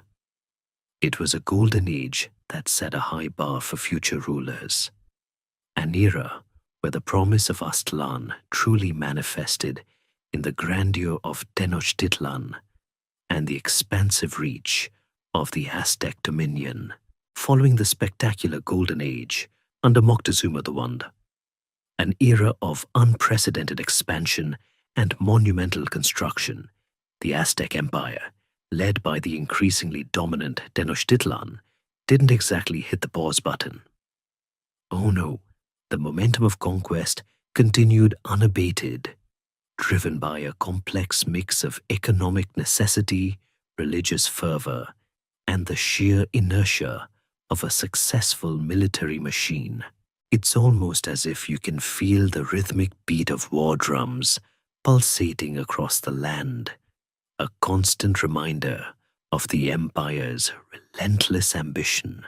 The reigns of Moctezuma I's successors, particularly Axayacatl, 1469-1481, Tizoc, 1481-1486, and Ahuitzotl, 1486-1502, were characterized by a consistent and often aggressive policy of further expansion and the meticulous consolidation of existing territories. These rulers understood that the empire's power and prosperity were directly linked to its ability to extract tribute from a growing number of subject polities. It was like a well-oiled machine, constantly seeking new territories to feed its insatiable appetite for resources. Axayacatl, Moctezuma I's son, inherited a vast and prosperous empire, but also one with inherent challenges. His reign saw continued campaigns, most notably against the Matlatzinca and their allies in the Toluca Valley to the west. This region was strategically vital, as it opened up new trade routes and access to the rich Pacific coast. Axayacatl was a formidable warrior, and his campaigns were largely successful, bringing more tribute-paying cities into the imperial fold. However, he also faced a significant setback: the stubborn resistance of the Tarascans, Purepecha, to the west. This powerful rival empire, with its own formidable military and advanced metallurgical skills, proved to be an unmovable obstacle. The Aztecs launched several campaigns against them, but suffered notable defeats, marking a rare and humbling limitation to their otherwise relentless expansion. This remains one of the few instances where the Aztec war machine met its match, a strategic puzzle that historians still debate as to whether it was a failure of tactics or simply an encounter with an equally powerful, technologically distinct foe. Next came Tizoc, whose reign was comparatively brief and, militarily speaking, less spectacular. Some historians characterize him as a weaker ruler, noting that his coronation stone, while impressive in its artistic detail, commemorates fewer conquests than those of his predecessors or successors. However, this period shouldn't be dismissed as a complete failure. Tizoc focused heavily on internal affairs, particularly the beautification and further construction of the Templo Mayor. He was a patron of the arts and perhaps more administratively inclined than militarily aggressive. His reign may have been a period of consolidation rather than grand expansion, a time for the empire to digest its previous conquests before embarking on new ones. It's almost like hitting a maintenance phase after a massive growth spurt. Then emerged Ahuitzotl, Tizoc's younger brother, who ascended to the throne and immediately reignited the empire's expansionist drive with a vengeance. We'll delve deeper into his reign later, but suffice it to say, he was a military dynamo, pushing the boundaries of the empire to its greatest geographical extent. Under Ahuitzotl, Aztec armies campaigned far and wide, reaching deep into Oaxaca, down the Pacific coast into what is now Guatemala, and consolidating control over vast swathes of the Gulf Coast. His campaigns were marked by their scale and ambition, bringing unprecedented amounts of tribute and sacrificial victims back to Tenochtitlan. It's almost as if you can hear the triumphant shouts of returning warriors, laden with spoils from distant lands. Throughout these reigns, the core strategies of imperial consolidation remained consistent. Enforce tribute payments, suppress rebellions swiftly and brutally, and maintain a network of garrisons and trade routes. The flow of goods into Tenochtitlan was immense, fueling its continued growth and the lavish lifestyle of its elite. This constant influx of wealth allowed for continuous construction, elaborate ceremonies, and the maintenance of a complex bureaucracy that managed the vast imperial network. And here's a little joke to lighten the mood. I bet the tribute collectors had the toughest job. Sorry, your city's quota for quetzal feathers is up by 10% this year. Yes, I know how hard those birds are to catch. Good luck. The continuous expansion and consolidation under these successive rulers showcased the enduring strength and adaptability of the Triple Alliance. It was a period of sustained growth, solidifying the Aztec Empire's position as the paramount power in Mesoamerica, a truly dominant force that reshaped the region's political and economic landscape. They were building an empire, one tributary state at a time, ensuring that the legacy of Itzcoatl and Moctezuma would continue to flourish. So, as the Aztec Empire relentlessly expanded, collecting tribute and consolidating power under successive rulers, a peculiar and rather fascinating aspect of their imperial strategy came to prominence: the Flower Wars, or Xochiaoyotl. This wasn't your typical brutal war of conquest. aimed at territory or outright subjugation, though it certainly involved bloodshed. Instead, it was a highly ritualized form of combat, a kind of prearranged gladiatorial contest on a grand scale fought between the Triple Alliance and certain unconquered, often neighboring, city-states. It's almost as if you can hear the strange, almost ceremonial clash of obsidian blades, not in a chaotic melee, but in a carefully orchestrated dance of death. Historians still argue whether the flower wars were primarily for acquiring sacrificial victims, training young warriors, or simply a way to assert dominance over powerful independent neighbors without fully conquering them. But regardless of the primary motivation, their existence paints a complex picture of Aztec warfare that goes beyond simple territorial expansion. These weren't wars to crush enemies entirely, but to engage them in a perpetual ritualized conflict. The most famous and enduring of these were the conflicts waged against the Tlaxcalans and the Huexotzincans, powerful polities located to the east of the Valley of Mexico that fiercely resisted full integration into the Aztec Empire. They were like the stubborn holdouts in a game of Monopoly, always refusing to be bought.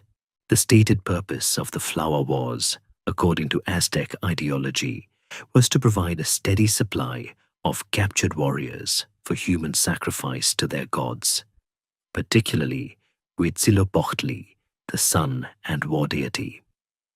The belief was that the sun needed to be nourished with human blood to ensure its daily journey across the sky and prevent the end of the world. Therefore, these battles were seen as a sacred duty, a cosmic obligation. Capturing a live warrior, rather than simply killing them on the battlefield, was considered the highest honor and a devout act. Imagine fighting a war where the goal isn't necessarily to eliminate your opponent, but to incapacitate them and bring them back alive for a later, far more solemn purpose. It certainly adds a layer of complexity to battle tactics. These conflicts also served as crucial training grounds for Aztec warriors, allowing them to gain battle experience, prove their bravery, and ascend through the military ranks. For young men in Aztec society, excelling in the Flower Wars was a direct path to prestige, status, and recognition. It was a rigorous proving ground, a perpetual boot camp where the stakes were literally life and death. The constant engagement also kept the Aztec military sharp, disciplined, and ready for larger-scale conquests when needed. It was like having a never-ending series of high-stakes practice drills, ensuring their formidable war machine remained in peak condition. Furthermore, the Flower Wars allowed the Triple Alliance to exert a form of soft power over these unconquered states.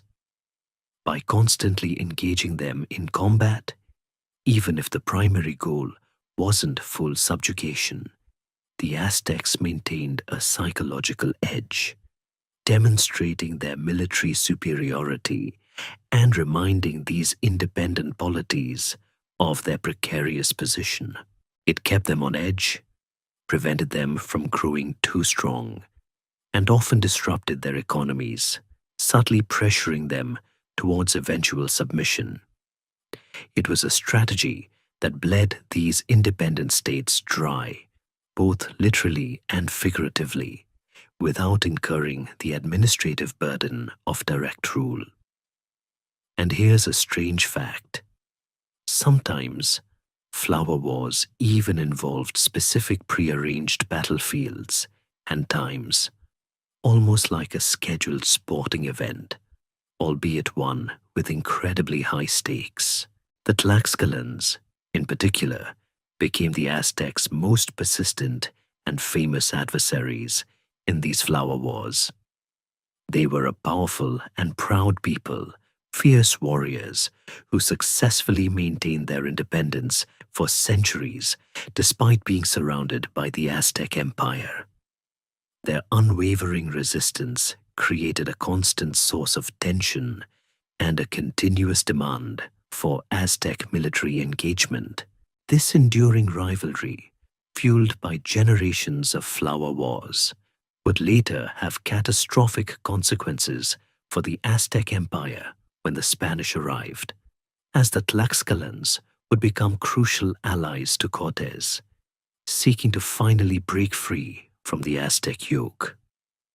It's a powerful reminder that sometimes your long-standing rivals can become your most dangerous enemies when an outside force enters the picture. So the flower wars were a unique and complex element of the Aztec imperial system, showcasing a blend of religious fervor, military training, and strategic control. They provided a ritualized outlet for violence, maintained martial prowess, and supplied vital offerings to the gods, all while keeping certain independent polities under psychological and economic pressure. It was a system that, for centuries, seemed to perfectly balance the spiritual needs of the empire with its practical military and political objectives. So we've explored the grand sweep of the Aztec Empire's rise, its expansion through cunning alliances, fierce battles, and even ritualized flower wars. But what was it actually like to live in the heart of this formidable power? In the magnificent city of Tenochtitlan? Forget what you think you know about ancient cities. Tenochtitlan was a marvel of urban planning and engineering, a vibrant, bustling metropolis that by the early 16th century rivaled some of the largest cities in Europe. It's almost as if you can step back in time, feel the cool spray of the lake, smell the rich aromas from the markets, and hear the ceaseless hum of a truly thriving civilization.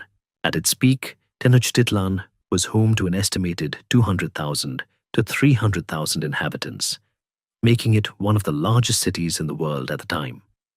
To put that in perspective, London in the early 1500s had a population of maybe 50,000, 80,000. So Tenochtitlan was massive, a sprawling urban center built literally on a lake. Its layout was meticulously planned, centered around the sacred precinct, which housed the awe-inspiring Templo Mayor and numerous other temples and ritual structures. From this spiritual heart, 4 main causeways, like grand arterial roads, stretched out to the mainland, connecting the island city to its vast empire and facilitating trade and movement. These weren't just simple dirt paths. They were wide stone-paved thoroughfares, some with drawbridges that could be raised for defense. The entire city was a testament to sophisticated hydraulic engineering. A vast network of canals crisscrossed Tenochtitlan, serving as the primary transportation arteries for goods and people. Think of it as Venice, but on a much larger and more intensely organized scale, and with more sacrificial altars. Canoes laden with everything from foodstuffs to luxury goods plied these waterways, creating a constant flow of commerce and daily life. It's almost as if you can hear the gentle dipping of paddles, the shouts of vendors, and the distant calls from the bustling marketplace. And speaking of markets, the Grand Market of Tlatelolco, a sister city often overshadowed by Tenochtitlan, but a vital part of the urban fabric, was legendary. It was an enormous plaza where tens of thousands of people gathered daily, to trade an astonishing array of goods: fresh produce from the Chinampas, exotic fruits from distant lands, pottery, textiles, obsidian tools, gold and silver jewelry, live animals, and even slaves. Imagine the sheer sensory overload: the vibrant colors of fruits and feathers, the earthy smell of maize and spices, the cacophony of thousands of voices haggling and chatting. It was a true marvel of ancient commerce, far surpassing anything most Europeans had ever seen. Daily life in Tenochtitlan was structured and communal, though certainly varied by social class. Most commoners, or Makehualtin, lived in multi-family compounds, often organized into kalpuli, which were akin to neighborhood associations or clans, each with its own local temple, school, and administrative functions. These kalpuli were the bedrock of Aztec society, providing social support, organizing labor for public works, and contributing warriors to the imperial army. Every individual had a role within this system, contributing to the collective good. Hygiene was also surprisingly advanced for its time. The Aztecs took great pride in cleanliness, bathing frequently, and utilizing public bathhouses. The city had a sophisticated waste management system, including public latrines and canoes dedicated to collecting human waste, which was then used as fertilizer on the Chinampas. Talk about efficiency, a true circular economy. This attention to sanitation likely contributed to the relative health of its population compared to contemporary European cities, which were often plagued by disease due to poor hygiene. Historians still argue whether the Aztecs' advanced sanitation practices were unique or if similar systems existed in other Mesoamerican cultures. But their application in Tenochtitlan was certainly on an unparalleled scale. For amusement, there were ball games, ulamalitzli, theatrical performances, and religious festivals that involved elaborate rituals, music, and dance. Children played with clay toys, and adults engaged in complex board games. Life wasn't just about work and war.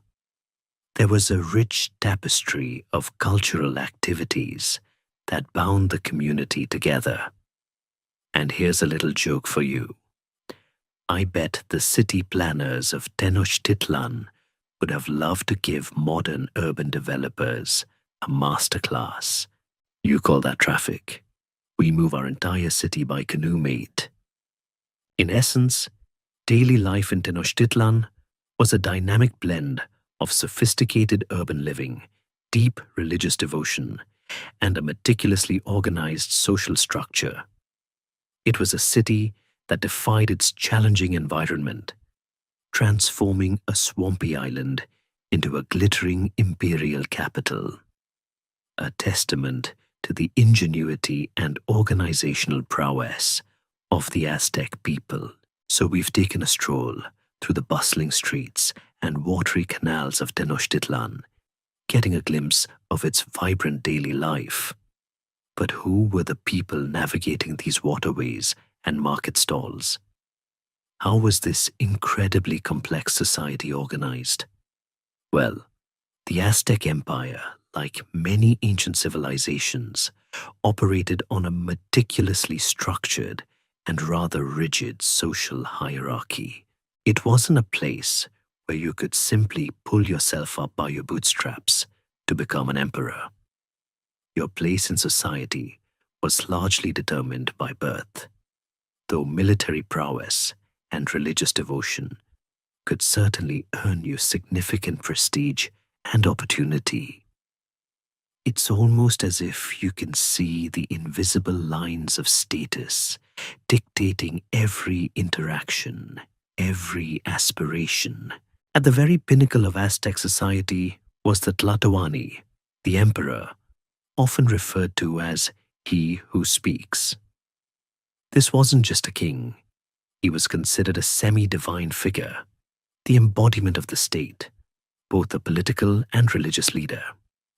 His word was law, his power immense, and his lifestyle luxurious, supported by the vast tribute flowing into Tenochtitlan. He lived in lavish palaces, surrounded by servants and advisors, his every need catered to. Think of him as the ultimate CEO, spiritual guide, and commander-in-chief, all rolled into one impossibly feathered headdress. Just below the Tlatoani were the Pipiltin, the hereditary nobility. These were the elite, born into privilege, often descendants of past rulers or distinguished warriors. They held the most important positions in government, the military, and the priesthood. The Pipiltin enjoyed significant exemptions from tribute labor, lived in grand homes, and had access to the finest goods and education. They were the administrative backbone of the empire, responsible for collecting tribute, commanding armies, and performing sacred rituals. Their children attended special schools, the Komikak, where they received rigorous training in history, astronomy, religion, rhetoric, and military strategy, preparing them for leadership roles. It's almost as if you can hear the hushed tones of learning in those ancient academies, the very future of the empire being shaped. Next down the ladder were the Makihualtin, the commoners. This was the vast majority of the population: farmers, artisans, merchants, and laborers. While they didn't enjoy the luxuries of the nobility, they were far from being a downtrodden underclass. They lived in organized kalpuli, as we discussed earlier, which provided a strong sense of community and collective responsibility. The Makihualtin owned and cultivated land, often communally, paid tribute in goods or labor, and served as the backbone of the Aztec army. Their children attended public schools, the Telpuchkali, where they received practical training in agriculture, crafts, and military skills. While life was undoubtedly harder for them, there was a clear social contract: contribute to the empire, and you would be protected and provided for.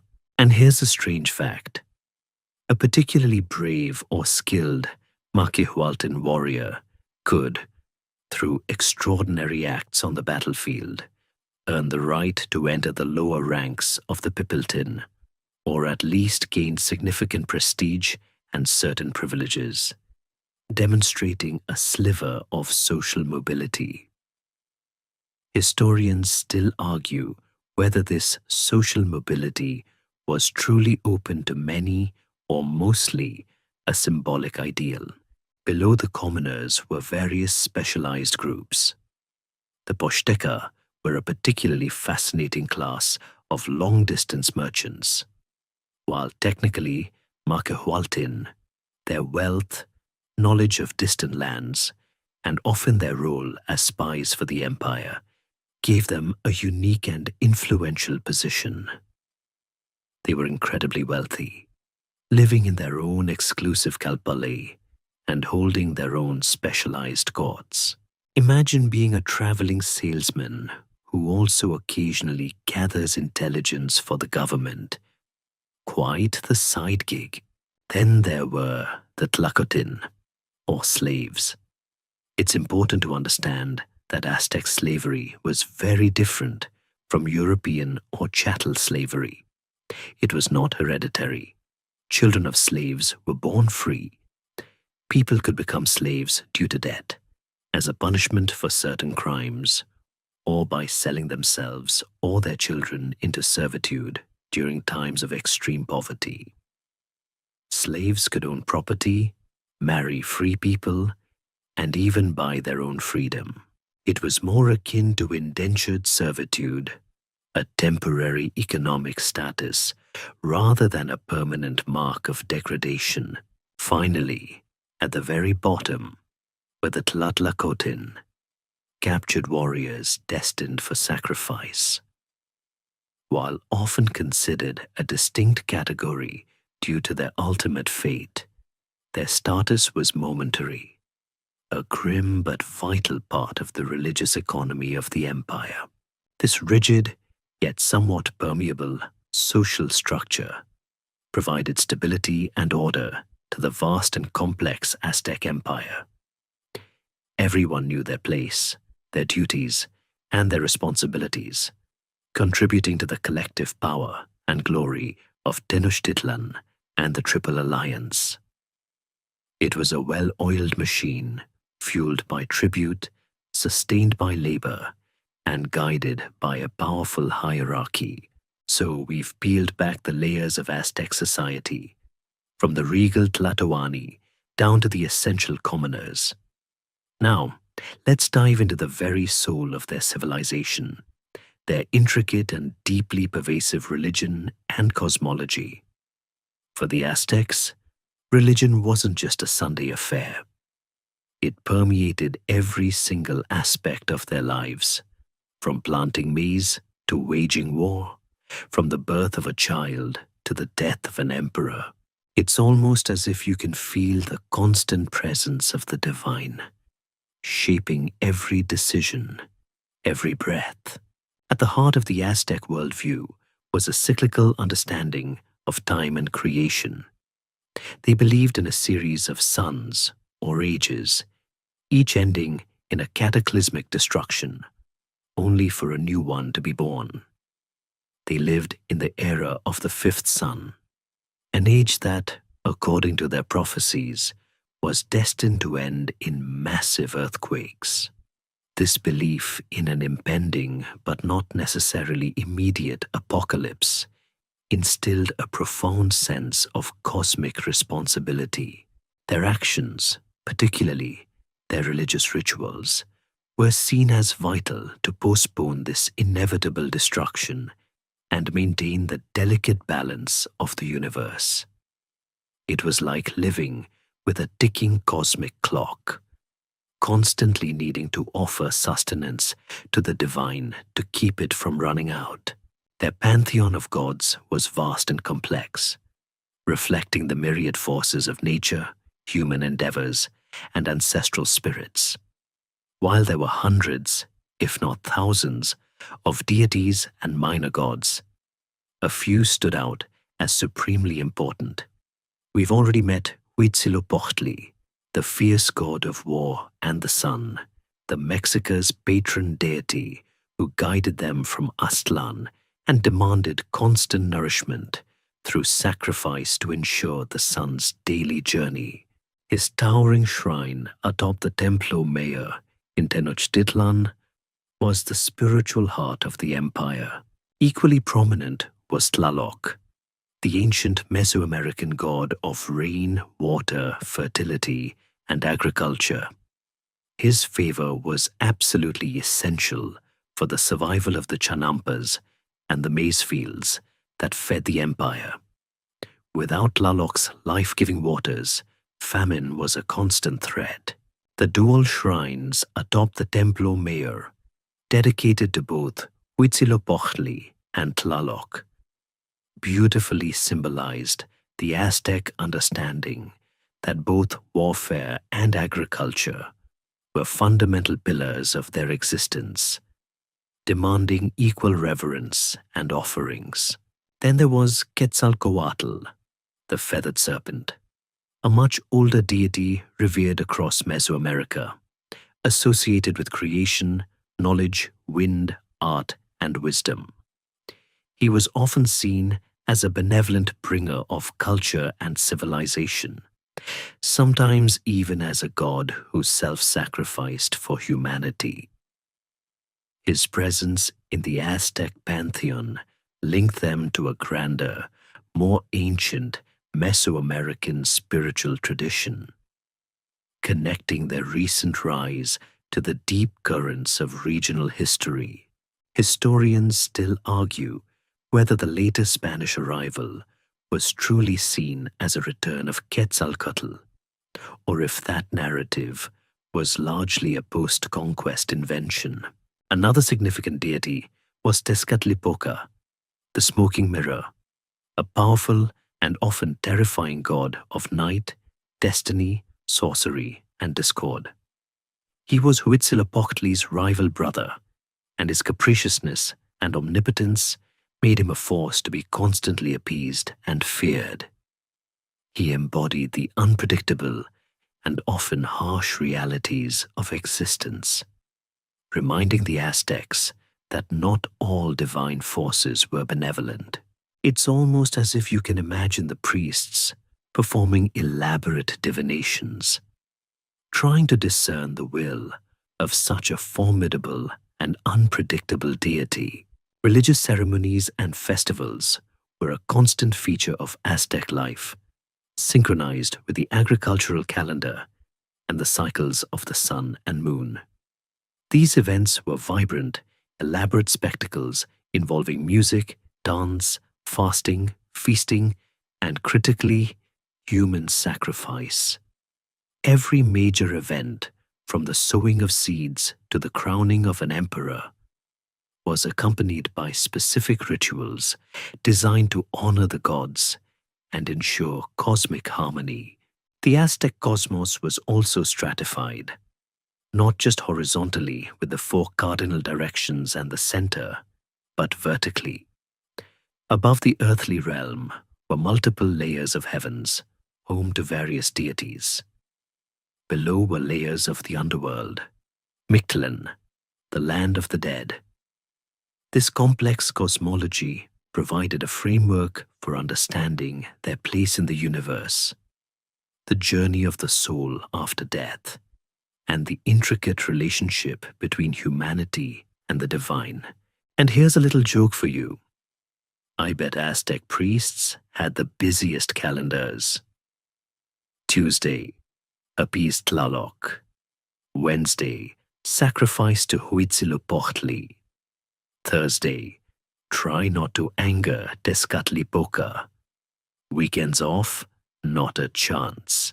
In essence, Aztec religion was a dynamic, all-encompassing system that provided meaning, order, and justification for their entire way of life. It dictated their worldview, fueled their conquests, and underpinned their societal structure, shaping everything from their monumental architecture to their daily rituals.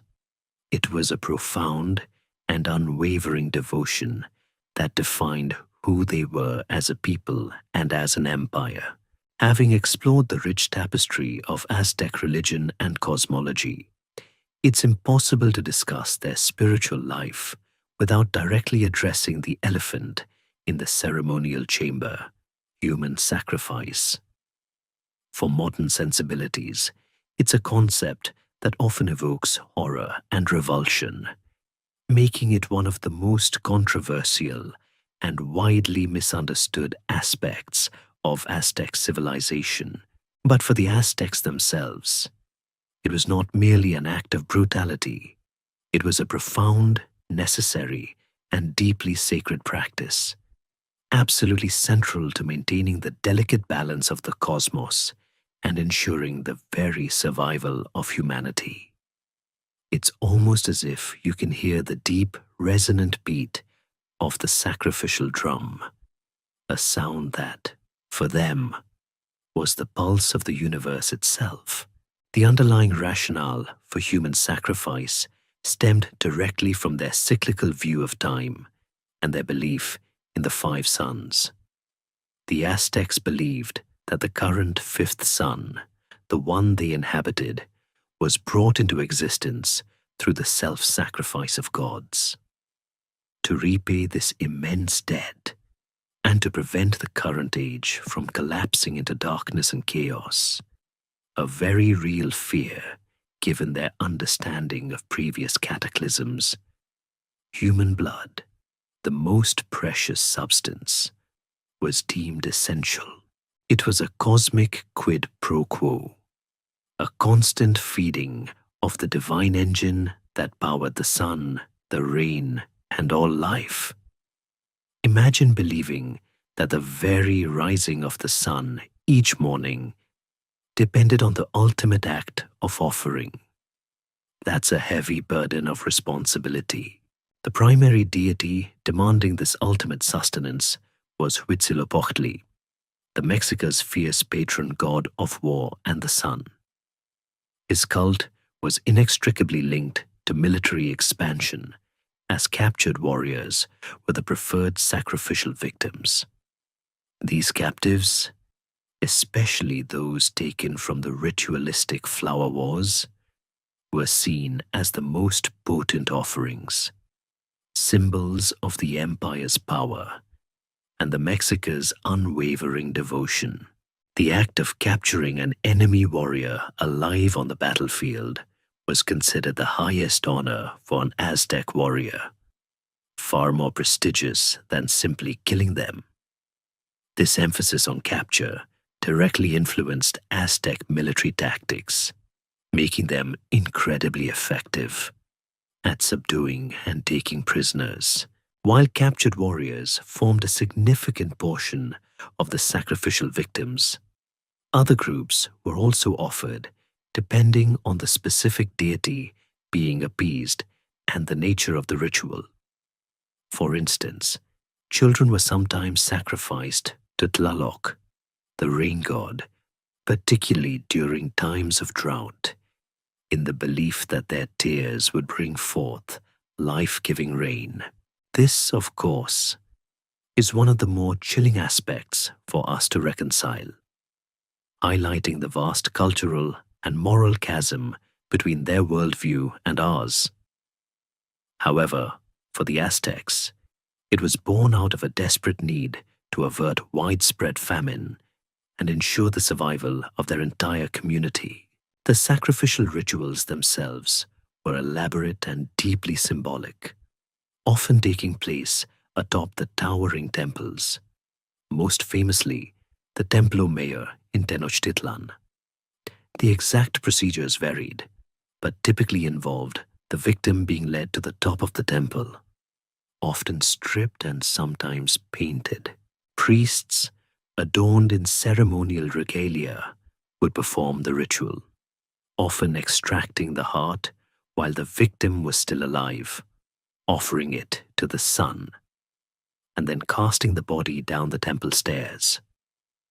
The body would then be dismembered, with certain parts consumed in ritualistic cannibalism, often by elite warriors, in a symbolic act of incorporating the bravery of the fallen foe, or distributed for various purposes. It's a grisly picture, no doubt, but one that was imbued with profound religious meaning and public display, designed to reinforce both divine power and imperial authority. And here's a strange fact. The sheer scale of reported sacrifices, particularly by early Spanish chroniclers like Cortés, is a subject of ongoing scholarly debate. While the Aztecs clearly practiced human sacrifice, the exact numbers may have been exaggerated by the Spanish, eager to demonize the native populations and justify their conquest. Historians still argue about the precise frequency and number of individuals sacrificed, but the evidence for its pervasive nature is undeniable. The practice of human sacrifice was not merely a religious act. It served crucial socio-political functions. It was a powerful tool for social control, instilling both awe and fear in subject populations, reminding them of the empire's might and the consequences of defiance. It reinforced the authority of the emperor and the priesthood, who were seen as intermediaries between humanity and the gods. It also fostered a shared identity and purpose among the Mexica, binding them together in a collective enterprise of cosmic sustenance. And a little joke to lighten the mood, if one can even joke about this topic. I hear the Aztecs were really into performance art. Their shows always had a killer finale. In summary, while deeply unsettling to modern eyes, human sacrifice was, for the Aztecs, an indispensable and utterly logical component of their religious worldview. It was a solemn duty, a cosmic necessity, and a powerful socio-political instrument that underpinned the very fabric of their mighty empire. A constant offering to keep the sun shining and the world from ending. Having navigated the profound and sometimes profoundly unsettling aspects of Aztec religion, let's turn our gaze to something that often gets overshadowed by the drama of sacrifice and conquest. The incredible achievements of the Aztecs in art, architecture, and knowledge. These weren't just a bunch of brutal warriors. They were sophisticated engineers, visionary artists, and keen observers of the natural world, building a civilization that left an indelible mark on Mesoamerican history. It's almost as if you can see the vibrant colors of their murals. Feel the intricate carvings beneath your fingertips, and marvel at the sheer intellectual prowess embedded in their creations. Their architectural prowess is perhaps most evident in their monumental urban centers, particularly Tenochtitlan itself. We've talked about the chinampas and the causeways, which are feats of hydrological engineering in their own right, turning a swamp into a flourishing city. But the city was also dominated by towering pyramids, like the Templo Mayor, which wasn't just a static structure, but a living, growing monument.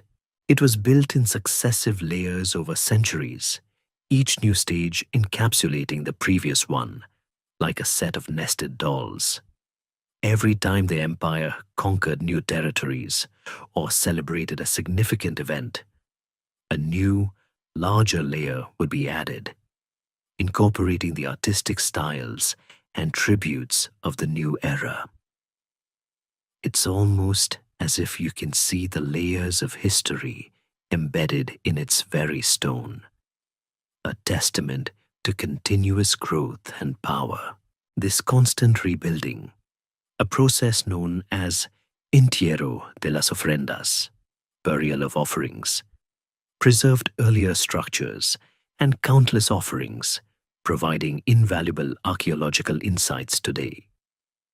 Historians still argue whether the primary motivation for this constant rebuilding was religious renewal, political display, or a combination of both. Beyond the grand scale, Aztec architecture was characterized by intricate stone carving and sculptural work. Temples and palaces were adorned with detailed reliefs depicting gods, mythical creatures, historical events, and calendrical symbols. Take, for instance, the famous Coyolxauhqui stone, a massive carved disc depicting the dismembered moon goddess, found at the base of the Templo Mayor. Its discovery in 1978 was a monumental archaeological event, offering an unprecedented glimpse into Aztec mythology and artistic skill. The precision and artistry of these carvings are breathtaking, transforming raw stone into powerful narratives and sacred imagery. In the realm of art, the Aztecs excelled in a variety of mediums. Their sculpture wasn't limited to monumental pieces. They also produced smaller, highly detailed figurines, masks, and effigies in stone, wood, and precious metals. Their featherwork was legendary, using iridescent feathers from exotic birds like quetzals, macaws, and hummingbirds. Master artisans created stunning cloaks, shields, headdresses, and ceremonial objects that shimmered with incredible colors. These were not merely decorative. They were imbued with profound symbolic meaning and were highly valued tribute items. Imagine seeing a warrior in a cloak made of thousands of vibrant green quetzal feathers. It would have been an awe-inspiring sight, a true display of wealth and power. Their ceramics were equally diverse, ranging from utilitarian pottery to elaborately decorated vessels for ritual use, often adorned with painted mythological scenes or geometric patterns. They also produced intricate jewelry from gold, silver, jade, and other precious stones, showcasing remarkable metallurgical skills given their lack of iron tools. But the Aztecs weren't just about art and building. They possessed a profound body of knowledge. Their understanding of astronomy was deeply sophisticated, directly linked to their complex calendar systems. They had two primary calendars: the 365-day solar calendar, Shupawali, which governed agricultural cycles and daily life, and the 260-day ritual calendar, Tonalpawali, used for divination and determining auspicious days.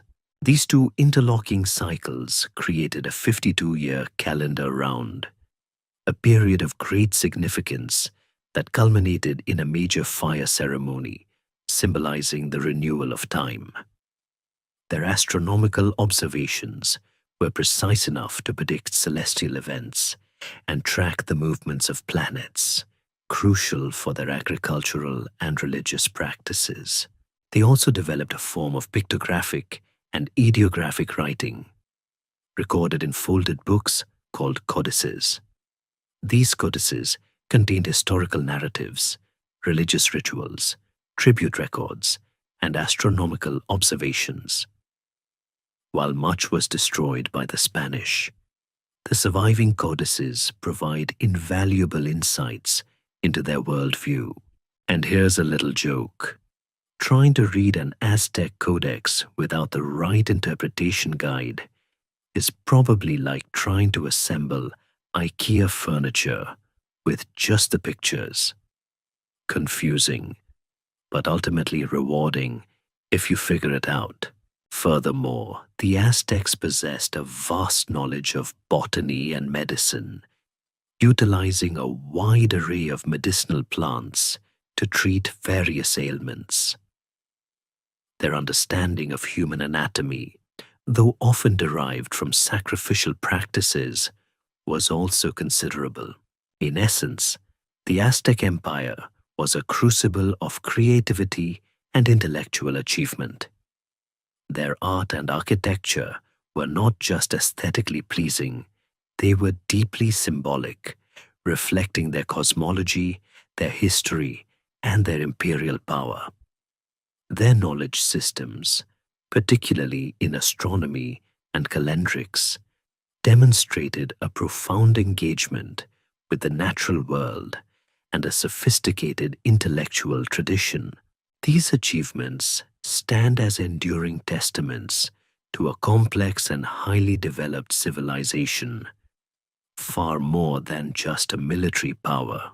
So we've marveled at the artistic and intellectual heights of the Aztec Empire, from their monumental architecture to their intricate calendar systems. But how was this formidable society sustained? How were its citizens prepared for their roles, especially the crucial one of defending and expanding the empire?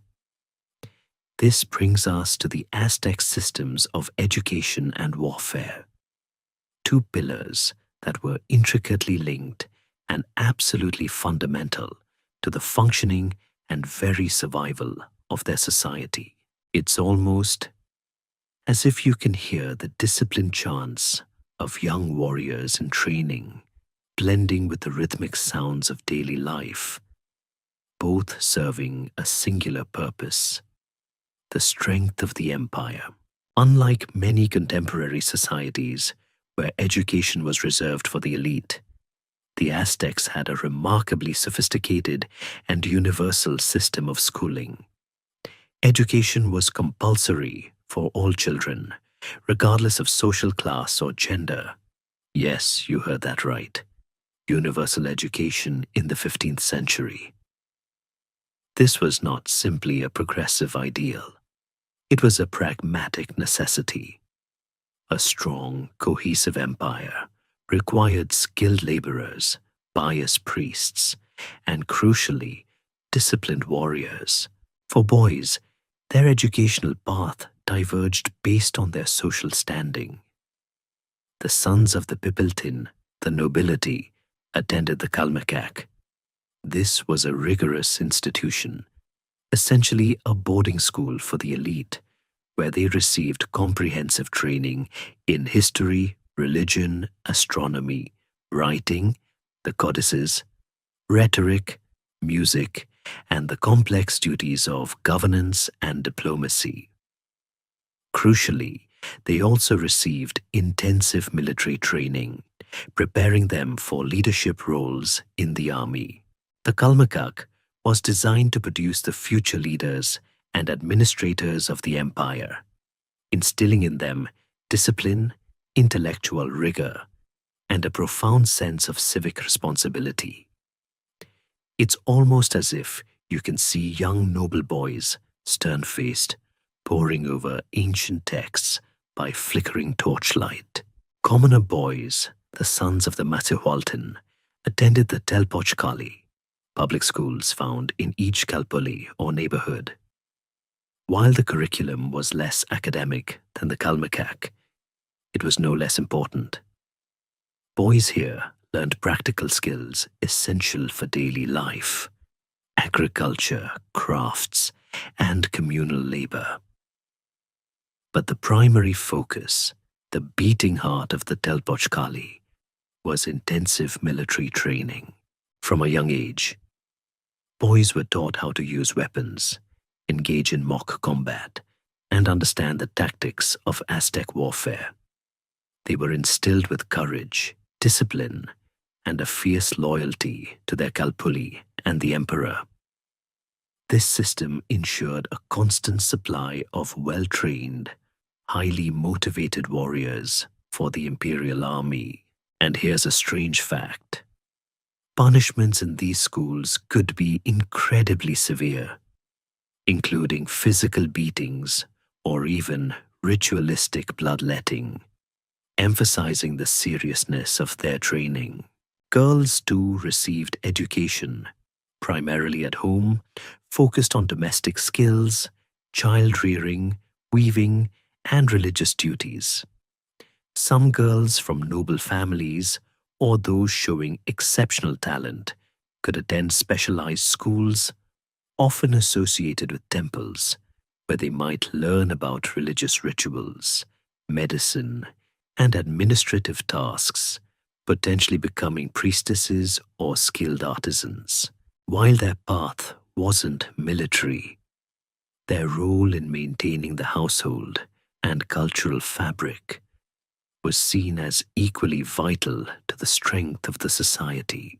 This widespread military training from a young age brings us to the essence of Aztec warfare. For the Aztecs, warfare was not just a means of conquest. It was a sacred duty, an economic imperative, and a path to social advancement. Every young man was expected to serve in the military, and success on the battlefield was the surest way to gain prestige, rise in social status, and earn land and privileges. The more captives a warrior took, the higher his rank and the greater his honor. This emphasis on capturing live prisoners, rather than simply killing, was unique and tied directly to the religious demand for human sacrifice. Aztec armies were highly organized, divided into units based on their kalpuli, and led by seasoned warriors. Their weapons included obsidian-edged clubs, macuahuitl, spears, bows and arrows, and slings. They fought in close formation, utilizing sophisticated tactics to encircle and overwhelm their enemies. Psychological warfare was also a key component. The terrifying sounds of war drums, conch shell trumpets, and the fearsome appearance of elite warriors dressed in elaborate feather costumes and jaguar skins were designed to strike fear into the hearts of their opponents before the first blow was even struck. Historians still argue whether the Aztecs' emphasis on ritualistic capture, as opposed to outright annihilation, ultimately limited their effectiveness against the Spanish, who fought to kill. But there's no doubt that their system produced a formidable fighting force that allowed them to build and maintain an extensive empire for over a century. And a little joke to lighten the mood. I bet Aztec battle strategists were always saying, remember, it's not about winning, it's about looking good while you win, preferably with an impressive feathered headdress. In essence, Aztec education and warfare were two sides of the same coin, meticulously designed to create a disciplined, productive, and militarily dominant society. Every child was trained to contribute. Every warrior was groomed for conquest, ensuring the perpetual strength and expansion of the mighty Aztec Empire. So we've covered the intricate systems of education and the formidable nature of Aztec warfare, the gears and levers that powered the empire's relentless engine of expansion. Now, let's talk about the man who truly pushed that engine to its absolute limit, who presided over the very pinnacle of Aztec territorial might, Ahuitzotl. His reign from 1486 to 1502 represents the high water mark of the Aztec Empire, a period of unprecedented expansion that saw its influence stretch further than ever before. It's almost as if you can feel the sheer force of his ambition, driving his armies across mountains and plains, extending the imperial reach with ruthless efficiency. Ahuitzotl was the 8th Tlatoani of Tenochtitlan, succeeding his less militarily ambitious brother, Tizoc. He was a force of nature, a brilliant and aggressive military commander who immediately reinvigorated the empire's expansionist policies. If Moctezuma I had set the stage for a golden age, Ahuitzotl was the director who brought the grand finale, adding vast swathes of new territory and immense wealth to the imperial coffers. He was relentlessly focused on increasing the flow of tribute and securing new resources. And he had the military genius to back up his ambition. His campaigns were legendary for their scale and their brutal effectiveness. To the south, Ahuitzotl pushed deeper into what is now Oaxaca, and even further, reaching down to the Pacific coast into the Soconusco region, a vital source of cacao, chocolate, the ultimate luxury item of the time, and other tropical goods. This was a challenging terrain, far from the Central Valley, requiring significant logistical planning and sustained military effort. Imagine leading an army through dense jungles and across numerous rivers, all to secure a steady supply of beans and feathers. But for the Aztecs, these were commodities of immense value, fueling their economy and symbolic displays of power. To the east, he consolidated control over the Gulf Coast, bringing in new tribute of rubber, cotton, and precious feathers. To the north and west, his armies extended the empire's reach, pushing against the formidable Tarascan Empire, though he, like his predecessor, Axayacatl, never managed to conquer them outright. The Tarascans remained a persistent thorn in the Aztec side, a testament to their own military strength and fortified borders. Historians still argue whether Ahuitzottl's relentless expansion was a sign of imperial strength or an unsustainable overreach that stretched the empire's resources too thin. One of the most defining events of Ahuitzottl's reign was the dedication of the enlarged Templo Mayor in 1487. This was no small ceremony. It was a colossal spectacle, designed to awe and intimidate. The temple had been expanded to its largest dimensions under Ahuitzottl's direction, and the dedication involved a massive ritual sacrifice of war captives. While the exact numbers are debated by scholars, Spanish chronicles speak of tens of thousands of victims sacrificed over several days. A truly staggering figure that would have sent a clear message of power and divine favor across the entire Mesoamerican world. It's almost as if you can hear the incessant drumming, the chants of priests, and the gasps of onlookers at this grand, terrifying display of imperial might. This event underscored the intertwined nature of warfare, religion, and imperial authority in the Aztec worldview. Beyond conquest, Ahuitzotl also oversaw significant infrastructure projects. He famously ordered the construction of an aqueduct to bring fresh water from the spring of Aquequexco to Tenochtitlan, further enhancing the city's resources and cleanliness. Unfortunately, this project had an unexpected consequence: a massive flood that devastated parts of the city. Even the most ambitious emperors make mistakes, and sometimes even divine favor can't prevent a little hydraulic miscalculation. And here's a little joke. I bet the city engineers after that flood were looking for new careers, perhaps in feather production, anything but water management. Ahuitzottl's reign saw the Aztec Empire reach its maximum geographical extent, an unprecedented dominion stretching from coast to coast in some areas. The flow of tribute into Tenochtitlan was immense, cementing its status as the wealthiest and most powerful city in Mesoamerica. His aggressive military policy and grand public works projects embody the very peak of Aztec power and ambition. He left an empire that was geographically vast, economically prosperous, and seemingly unassailable. This was the empire that Moctezuma II would inherit, an empire that, despite its outward strength, held within it the subtle cracks that would eventually lead to its dramatic downfall. So we've arrived at the apex of Aztec power, forged by the relentless expansion of emperors like Ahuitzotl.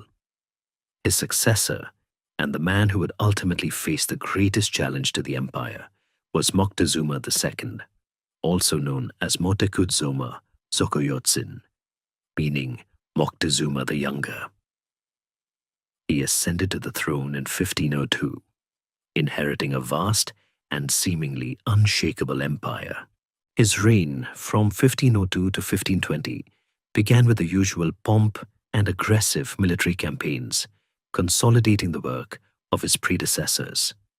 However, it was also a period increasingly marked by internal unrest, growing resentment among subject states, and a series of ominous portents that seemed to foreshadow a dramatic shift in the cosmic order. It's almost as if you can hear the faint, unsettling whispers of fate weaving through the grand halls of Tenochtitlan, an empire unknowingly teetering on the precipice of an unimaginable change. Moctezuma II was, by all accounts, a man of profound intellect, deep religious piety, and considerable administrative skill. He had been trained as a priest, and his reign initially focused on refining the intricate tribute system, ensuring the continued flow of wealth into Tenochtitlan. He maintained the empire's military might, launching further campaigns to suppress rebellions and expand control over lucrative trade routes. His lavish court was a testament to the empire's wealth, filled with exquisite featherwork, precious jewels, and the finest goods from across Mesoamerica. He embodied the pinnacle of Aztec imperial majesty, a ruler accustomed to absolute power and divine reverence. However, beneath this veneer of absolute power, cracks were beginning to show. The constant demands for tribute and sacrificial victims had bred deep-seated resentment among many of the conquered city-states, while the Triple Alliance offered a degree of protection and access to a vast trade network. The cost was often immense, both in resources and lives. Rebellions were becoming more frequent, requiring the Aztec military to constantly exert force to maintain control. The Tlaxcalans, those perennial holdouts from the Flower Wars, remained stubbornly independent, a persistent challenge to Aztec hegemony and a symbol of defiance that many other subject peoples covertly admired. It was a bit like trying to hold a dozen squirming kittens in a basket. You could do it, but it required constant effort. Adding to the growing sense of unease were a series of extraordinary events that were interpreted as ominous portents. Imagine living in a world where every unusual phenomenon was seen as a message from the gods, a direct communication about the future. For the Aztecs, steeped in their cyclical cosmology and belief in divine intervention, these were not just coincidences. Accounts speak of a massive comet seen streaking across the night sky, a column of fire that appeared nightly in the east, strange lights appearing over Lake Texcoco, and even spontaneous fires consuming temples. Perhaps the most chilling was the appearance of a phantom woman weeping in the streets of Tenochtitlan, crying out about the impending doom of her children, a legend that continues to echo in Mexican folklore as La Llorona. These were not just random occurrences. They were deeply disturbing signs that challenged the very foundation of their worldview. Was the fifth sun truly coming to an end? Were the gods displeased? Was their time of dominion drawing to a close? Moctezuma II, as a devout priest-king, took these portents extremely seriously, consulting his astrologers and priests, seeking interpretations, and performing numerous rituals to appease the deities. His concern, perhaps a mixture of genuine piety and political anxiety, was palpable among the elite. Historians still argue whether these portents were actual events that were later embellished, or if some were manufactured to explain the cataclysm that followed. But their psychological impact on Moctezuma and his people was profound. The empire, despite its immense power, was becoming increasingly overstretched. Maintaining control over vast territories, suppressing frequent rebellions, and sustaining the grand lifestyle of the capital required a relentless flow of tribute and military expeditions. This constant exertion, combined with the underlying resentment of their subjects and the disturbing omens, created an atmosphere of subtle unease, a fragile equilibrium that was about to be shattered by an entirely unforeseen force. And here's a little joke to lighten the mood. I bet Moctezuma II's royal advisors were constantly pulling out their omens for dummies scrolls. Sir, the eagles are landing backwards again. Does that mean more tribute or less? Moctezuma II, therefore, presided over an empire at its territorial peak, yet one facing significant internal pressures and psychological anxieties. He was a powerful ruler, but one whose reign was increasingly defined not by new conquests, but by the growing sense of foreboding, a quiet prelude to the cataclysmic arrival of a people from an entirely different world, a people whose existence had never even been hinted at in their prophecies. The stage was set for a confrontation that would irrevocably alter the course of history. So Moctezuma II was navigating an empire at its zenith, yet one riddled with internal anxieties and shadowed by unsettling portents. The stage, as we discussed, was set, but no one, not even the wisest priests or most astute diviners, could have predicted the utterly alien force that was about to crash onto their shores and irrevocably alter the course of their destiny. This, of course, brings us to the arrival of the Spanish, specifically Hernán Cortés, and his small band of conquistadors, a moment that stands as one of the most pivotal and tragic encounters in human history. It's almost as if you can hear the strange creaking sounds of their ships cutting through the calm waters of the Gulf, carrying a future that no Mesoamerican prophecy had ever dared to imagine. In February 1519, Hernán Cortés, a cunning and ambitious Spanish conquistador, defied the orders of the governor of Cuba, Diego Velázquez, and set sail for the mainland of what is now Mexico.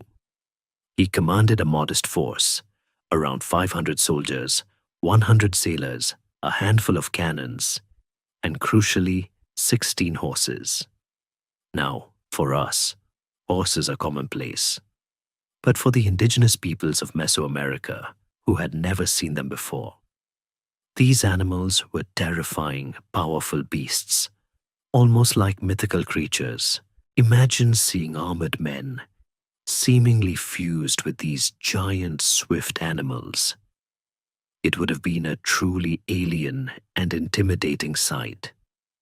This technological and psychological advantage, though seemingly small in numbers, would prove to be immense. Cortés landed on the coast of what is now Veracruz, establishing a foothold and effectively declaring his independence from Velázquez. His initial encounters were with the various coastal peoples, many of whom were tributaries or enemies of the powerful Aztec Empire. These early interactions immediately revealed a crucial piece of the puzzle to Cortés: the deep-seated resentment and simmering hostility that many of these groups harbored towards their Aztec overlords.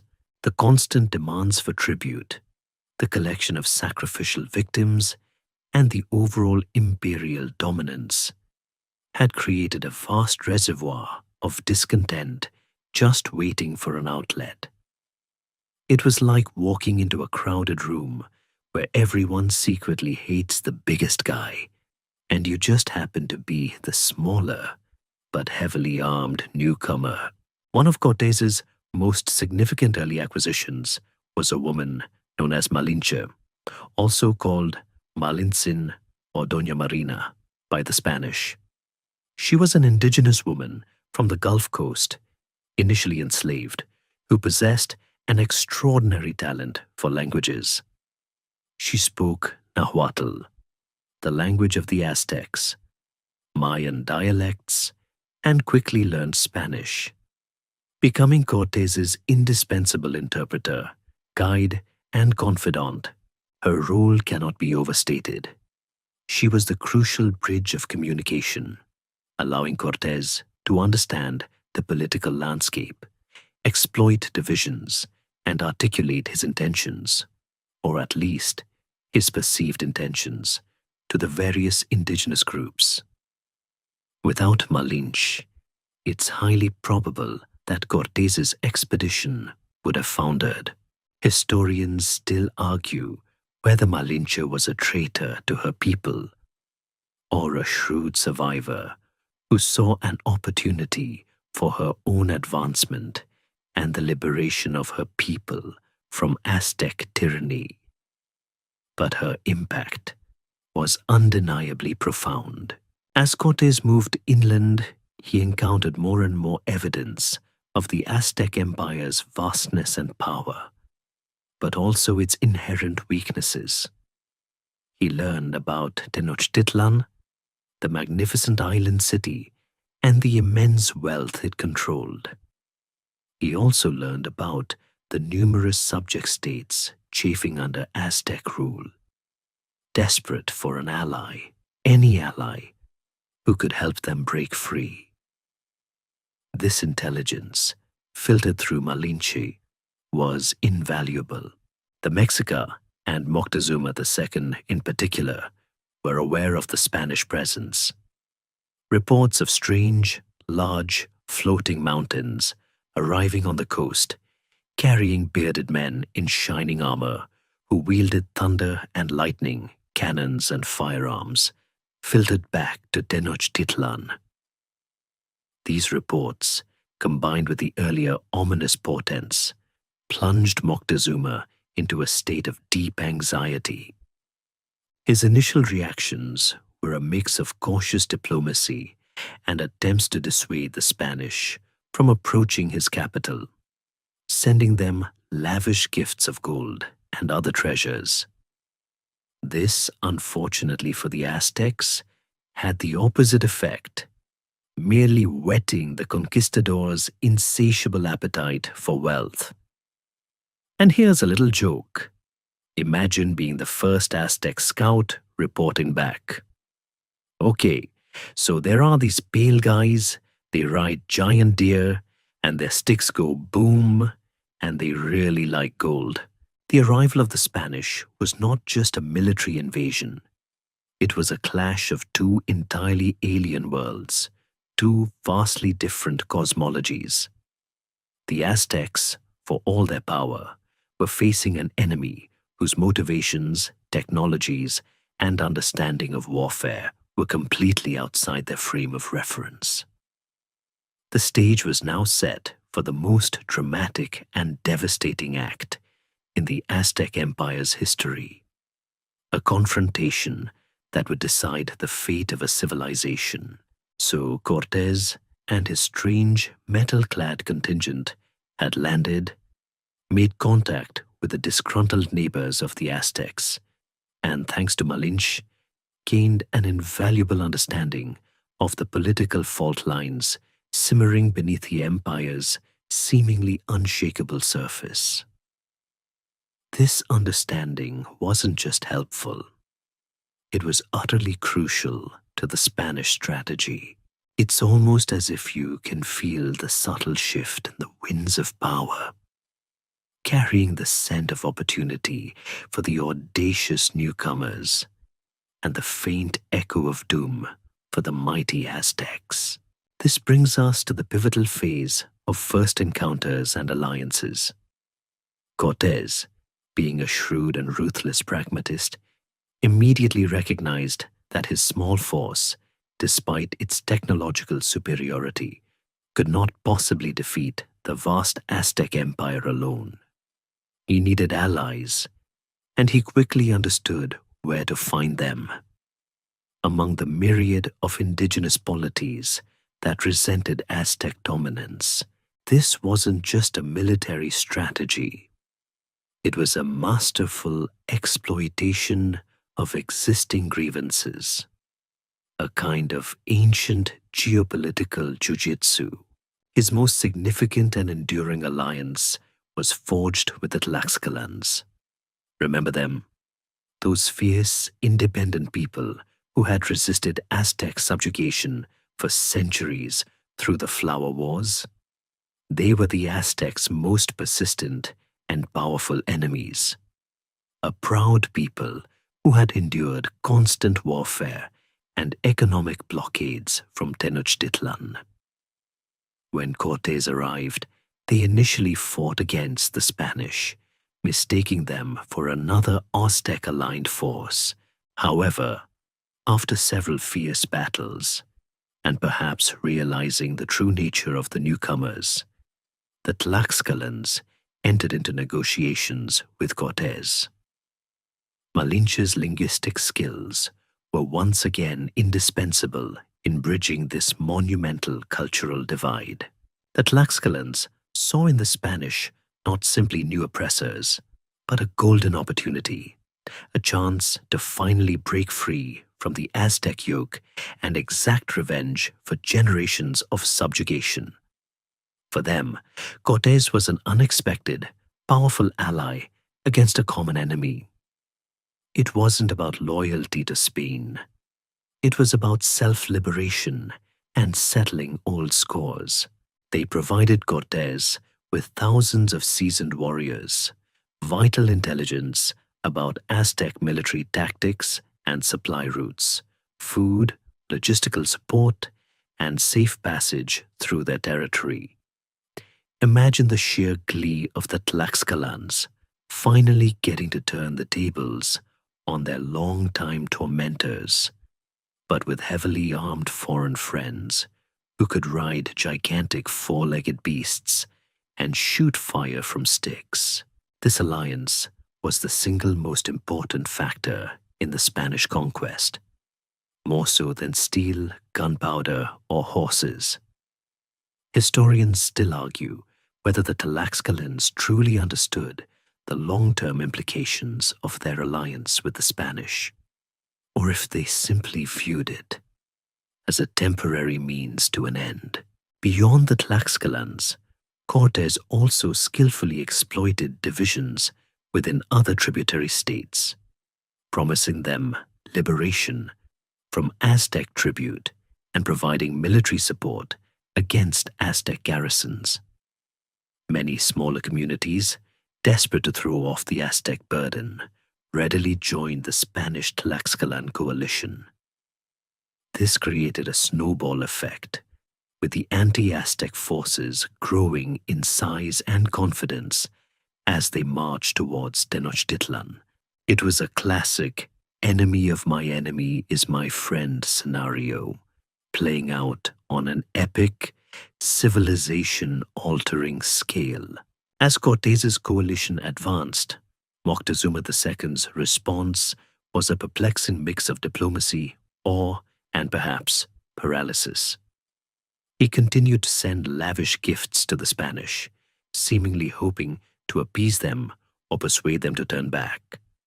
Some historical accounts suggest he may have believed Cortés to be Quetzalcoatl, the exiled god, returning to reclaim his throne, a narrative that gained significant traction after the conquest, though its veracity as a contemporary belief is debated.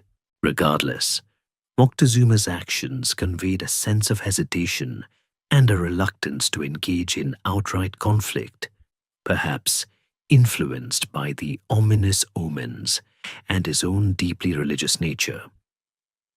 It's almost as if you can hear the frustrated murmurs of his war chiefs, eager to meet the invaders with force, while their emperor pondered prophecies. Cortés, sensing this hesitation and exploiting the internal rifts, pressed onward. His march towards Tenochtitlan was not unopposed, but it was facilitated by a network of indigenous allies who guided his path and swelled his ranks. The very structure of the Aztec Empire, built on a foundation of tribute and occasional coercion, inadvertently became its undoing, as its subject states eagerly seized the opportunity to align with a new power against their old masters. So when Cortés finally stood on the Great Causeway leading into Tenochtitlan, it wasn't just a handful of Spaniards facing a mighty empire. It was a formidable coalition, primarily indigenous forces fueled by generations of resentment, guided by a shrewd European leader, poised to challenge the very heart of the Aztec world. The grand drama of the conquest was about to unfold, with the fate of one of history's most fascinating empires hanging in the balance. We've arrived at the inevitable, the heart-wrenching climax of our story, the conquest of Tenochtitlan. Having seen Cortés meticulously build his coalition, exploiting every crack in the Aztec Empire's foundation, the stage was set for the final devastating confrontation. It's almost as if you can hear the roar of battle, the cries of despair, and the sickening splash of bodies hitting the lake, echoing across the centuries from that besieged island city. Cortés and his Spanish forces, accompanied by thousands upon thousands of Tlaxcalan and other indigenous allies, finally marched into Tenochtitlan in November 1519. Moctezuma II, in a move that still baffles historians, welcomed them as guests, perhaps believing them to be divine emissaries, or simply attempting to control them through hospitality. The Spanish were initially housed in a royal palace, giving them an unprecedented, intimate view of the city's layout and wealth. This initial period, however, was a tense standoff, an uneasy truce between two worlds eyeing each other with a mixture of curiosity and profound suspicion. The situation soon escalated. Cortés, ever the audacious opportunist, took Moctezuma II captive within his own palace, effectively turning the emperor into a puppet ruler. This audacious move sent shockwaves through the Aztec elite, but for a time, Moctezuma's immense authority kept his people from outright rebellion. However, Spanish demands for gold, their desecration of sacred idols, and their constant interference in Aztec religious practices began to wear thin on the populace. This period of Spanish occupation, marked by increasing arrogance and disrespect, festered into deep resentment.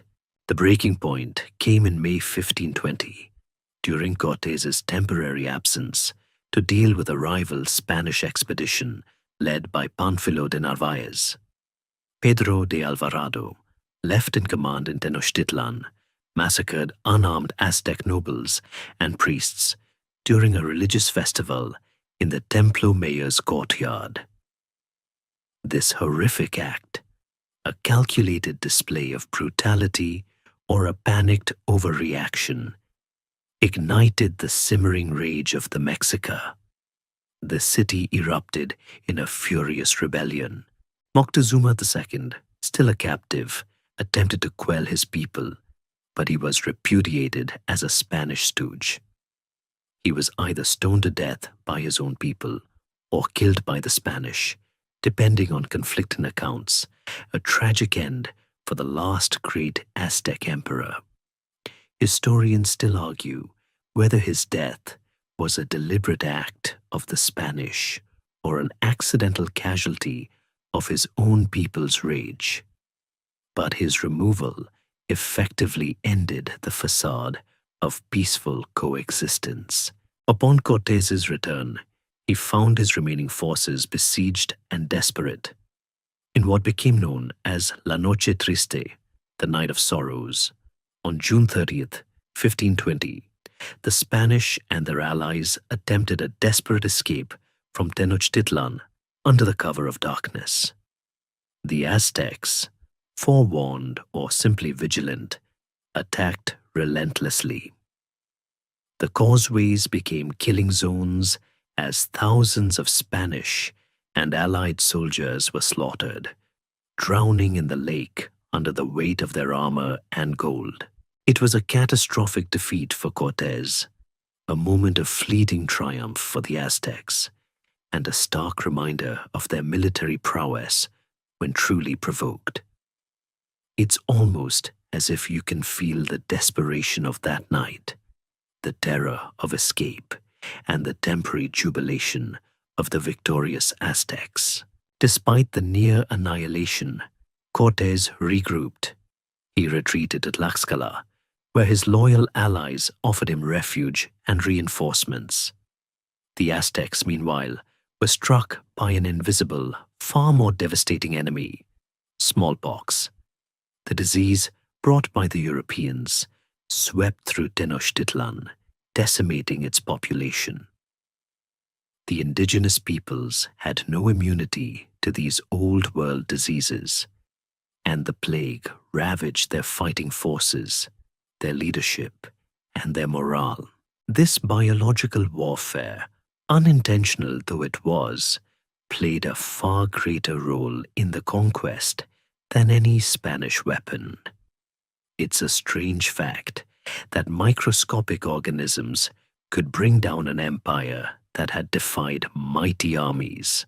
By May 1521, Cortés, with a rebuilt Spanish force and an absolutely massive army of Tlaxcalan and other indigenous allies, estimates range from 75,000 to over 200,000, launched the final decisive siege of Tenochtitlan.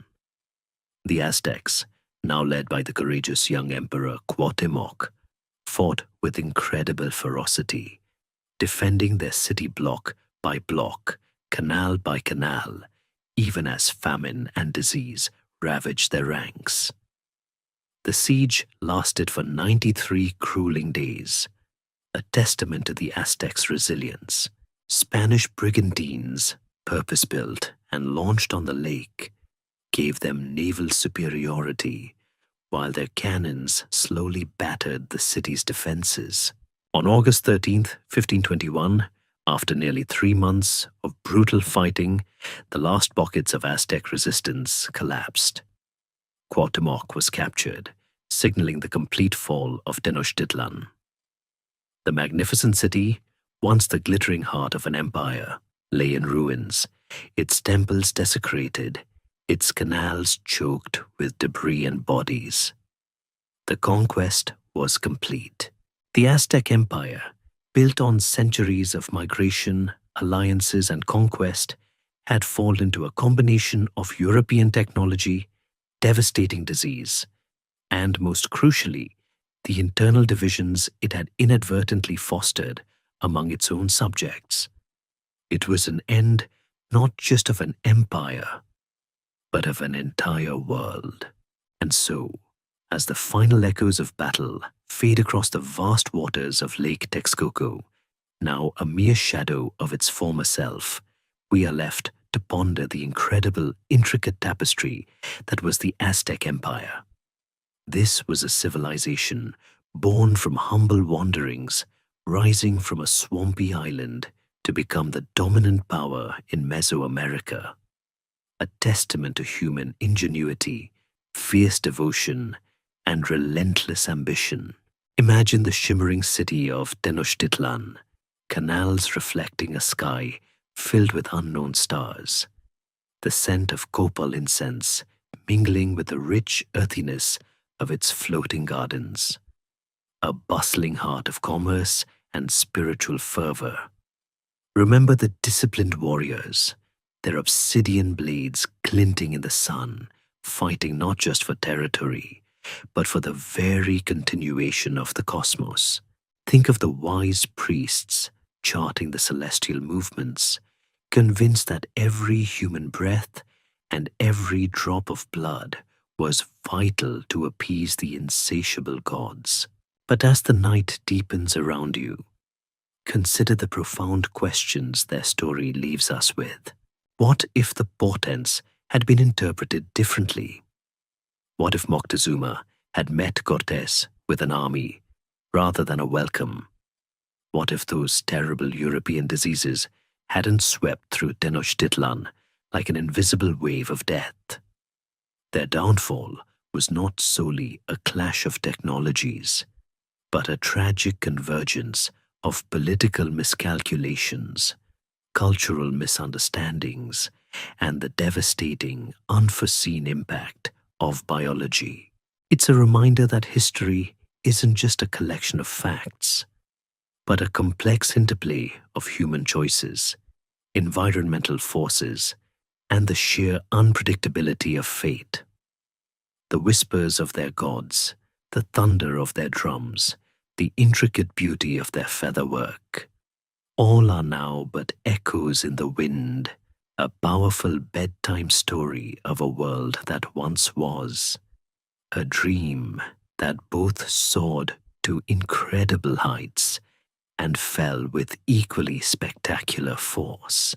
Let these thoughts settle softly in your mind as you drift into slumber, knowing that even in the quietest moments, history whispers its enduring lessons.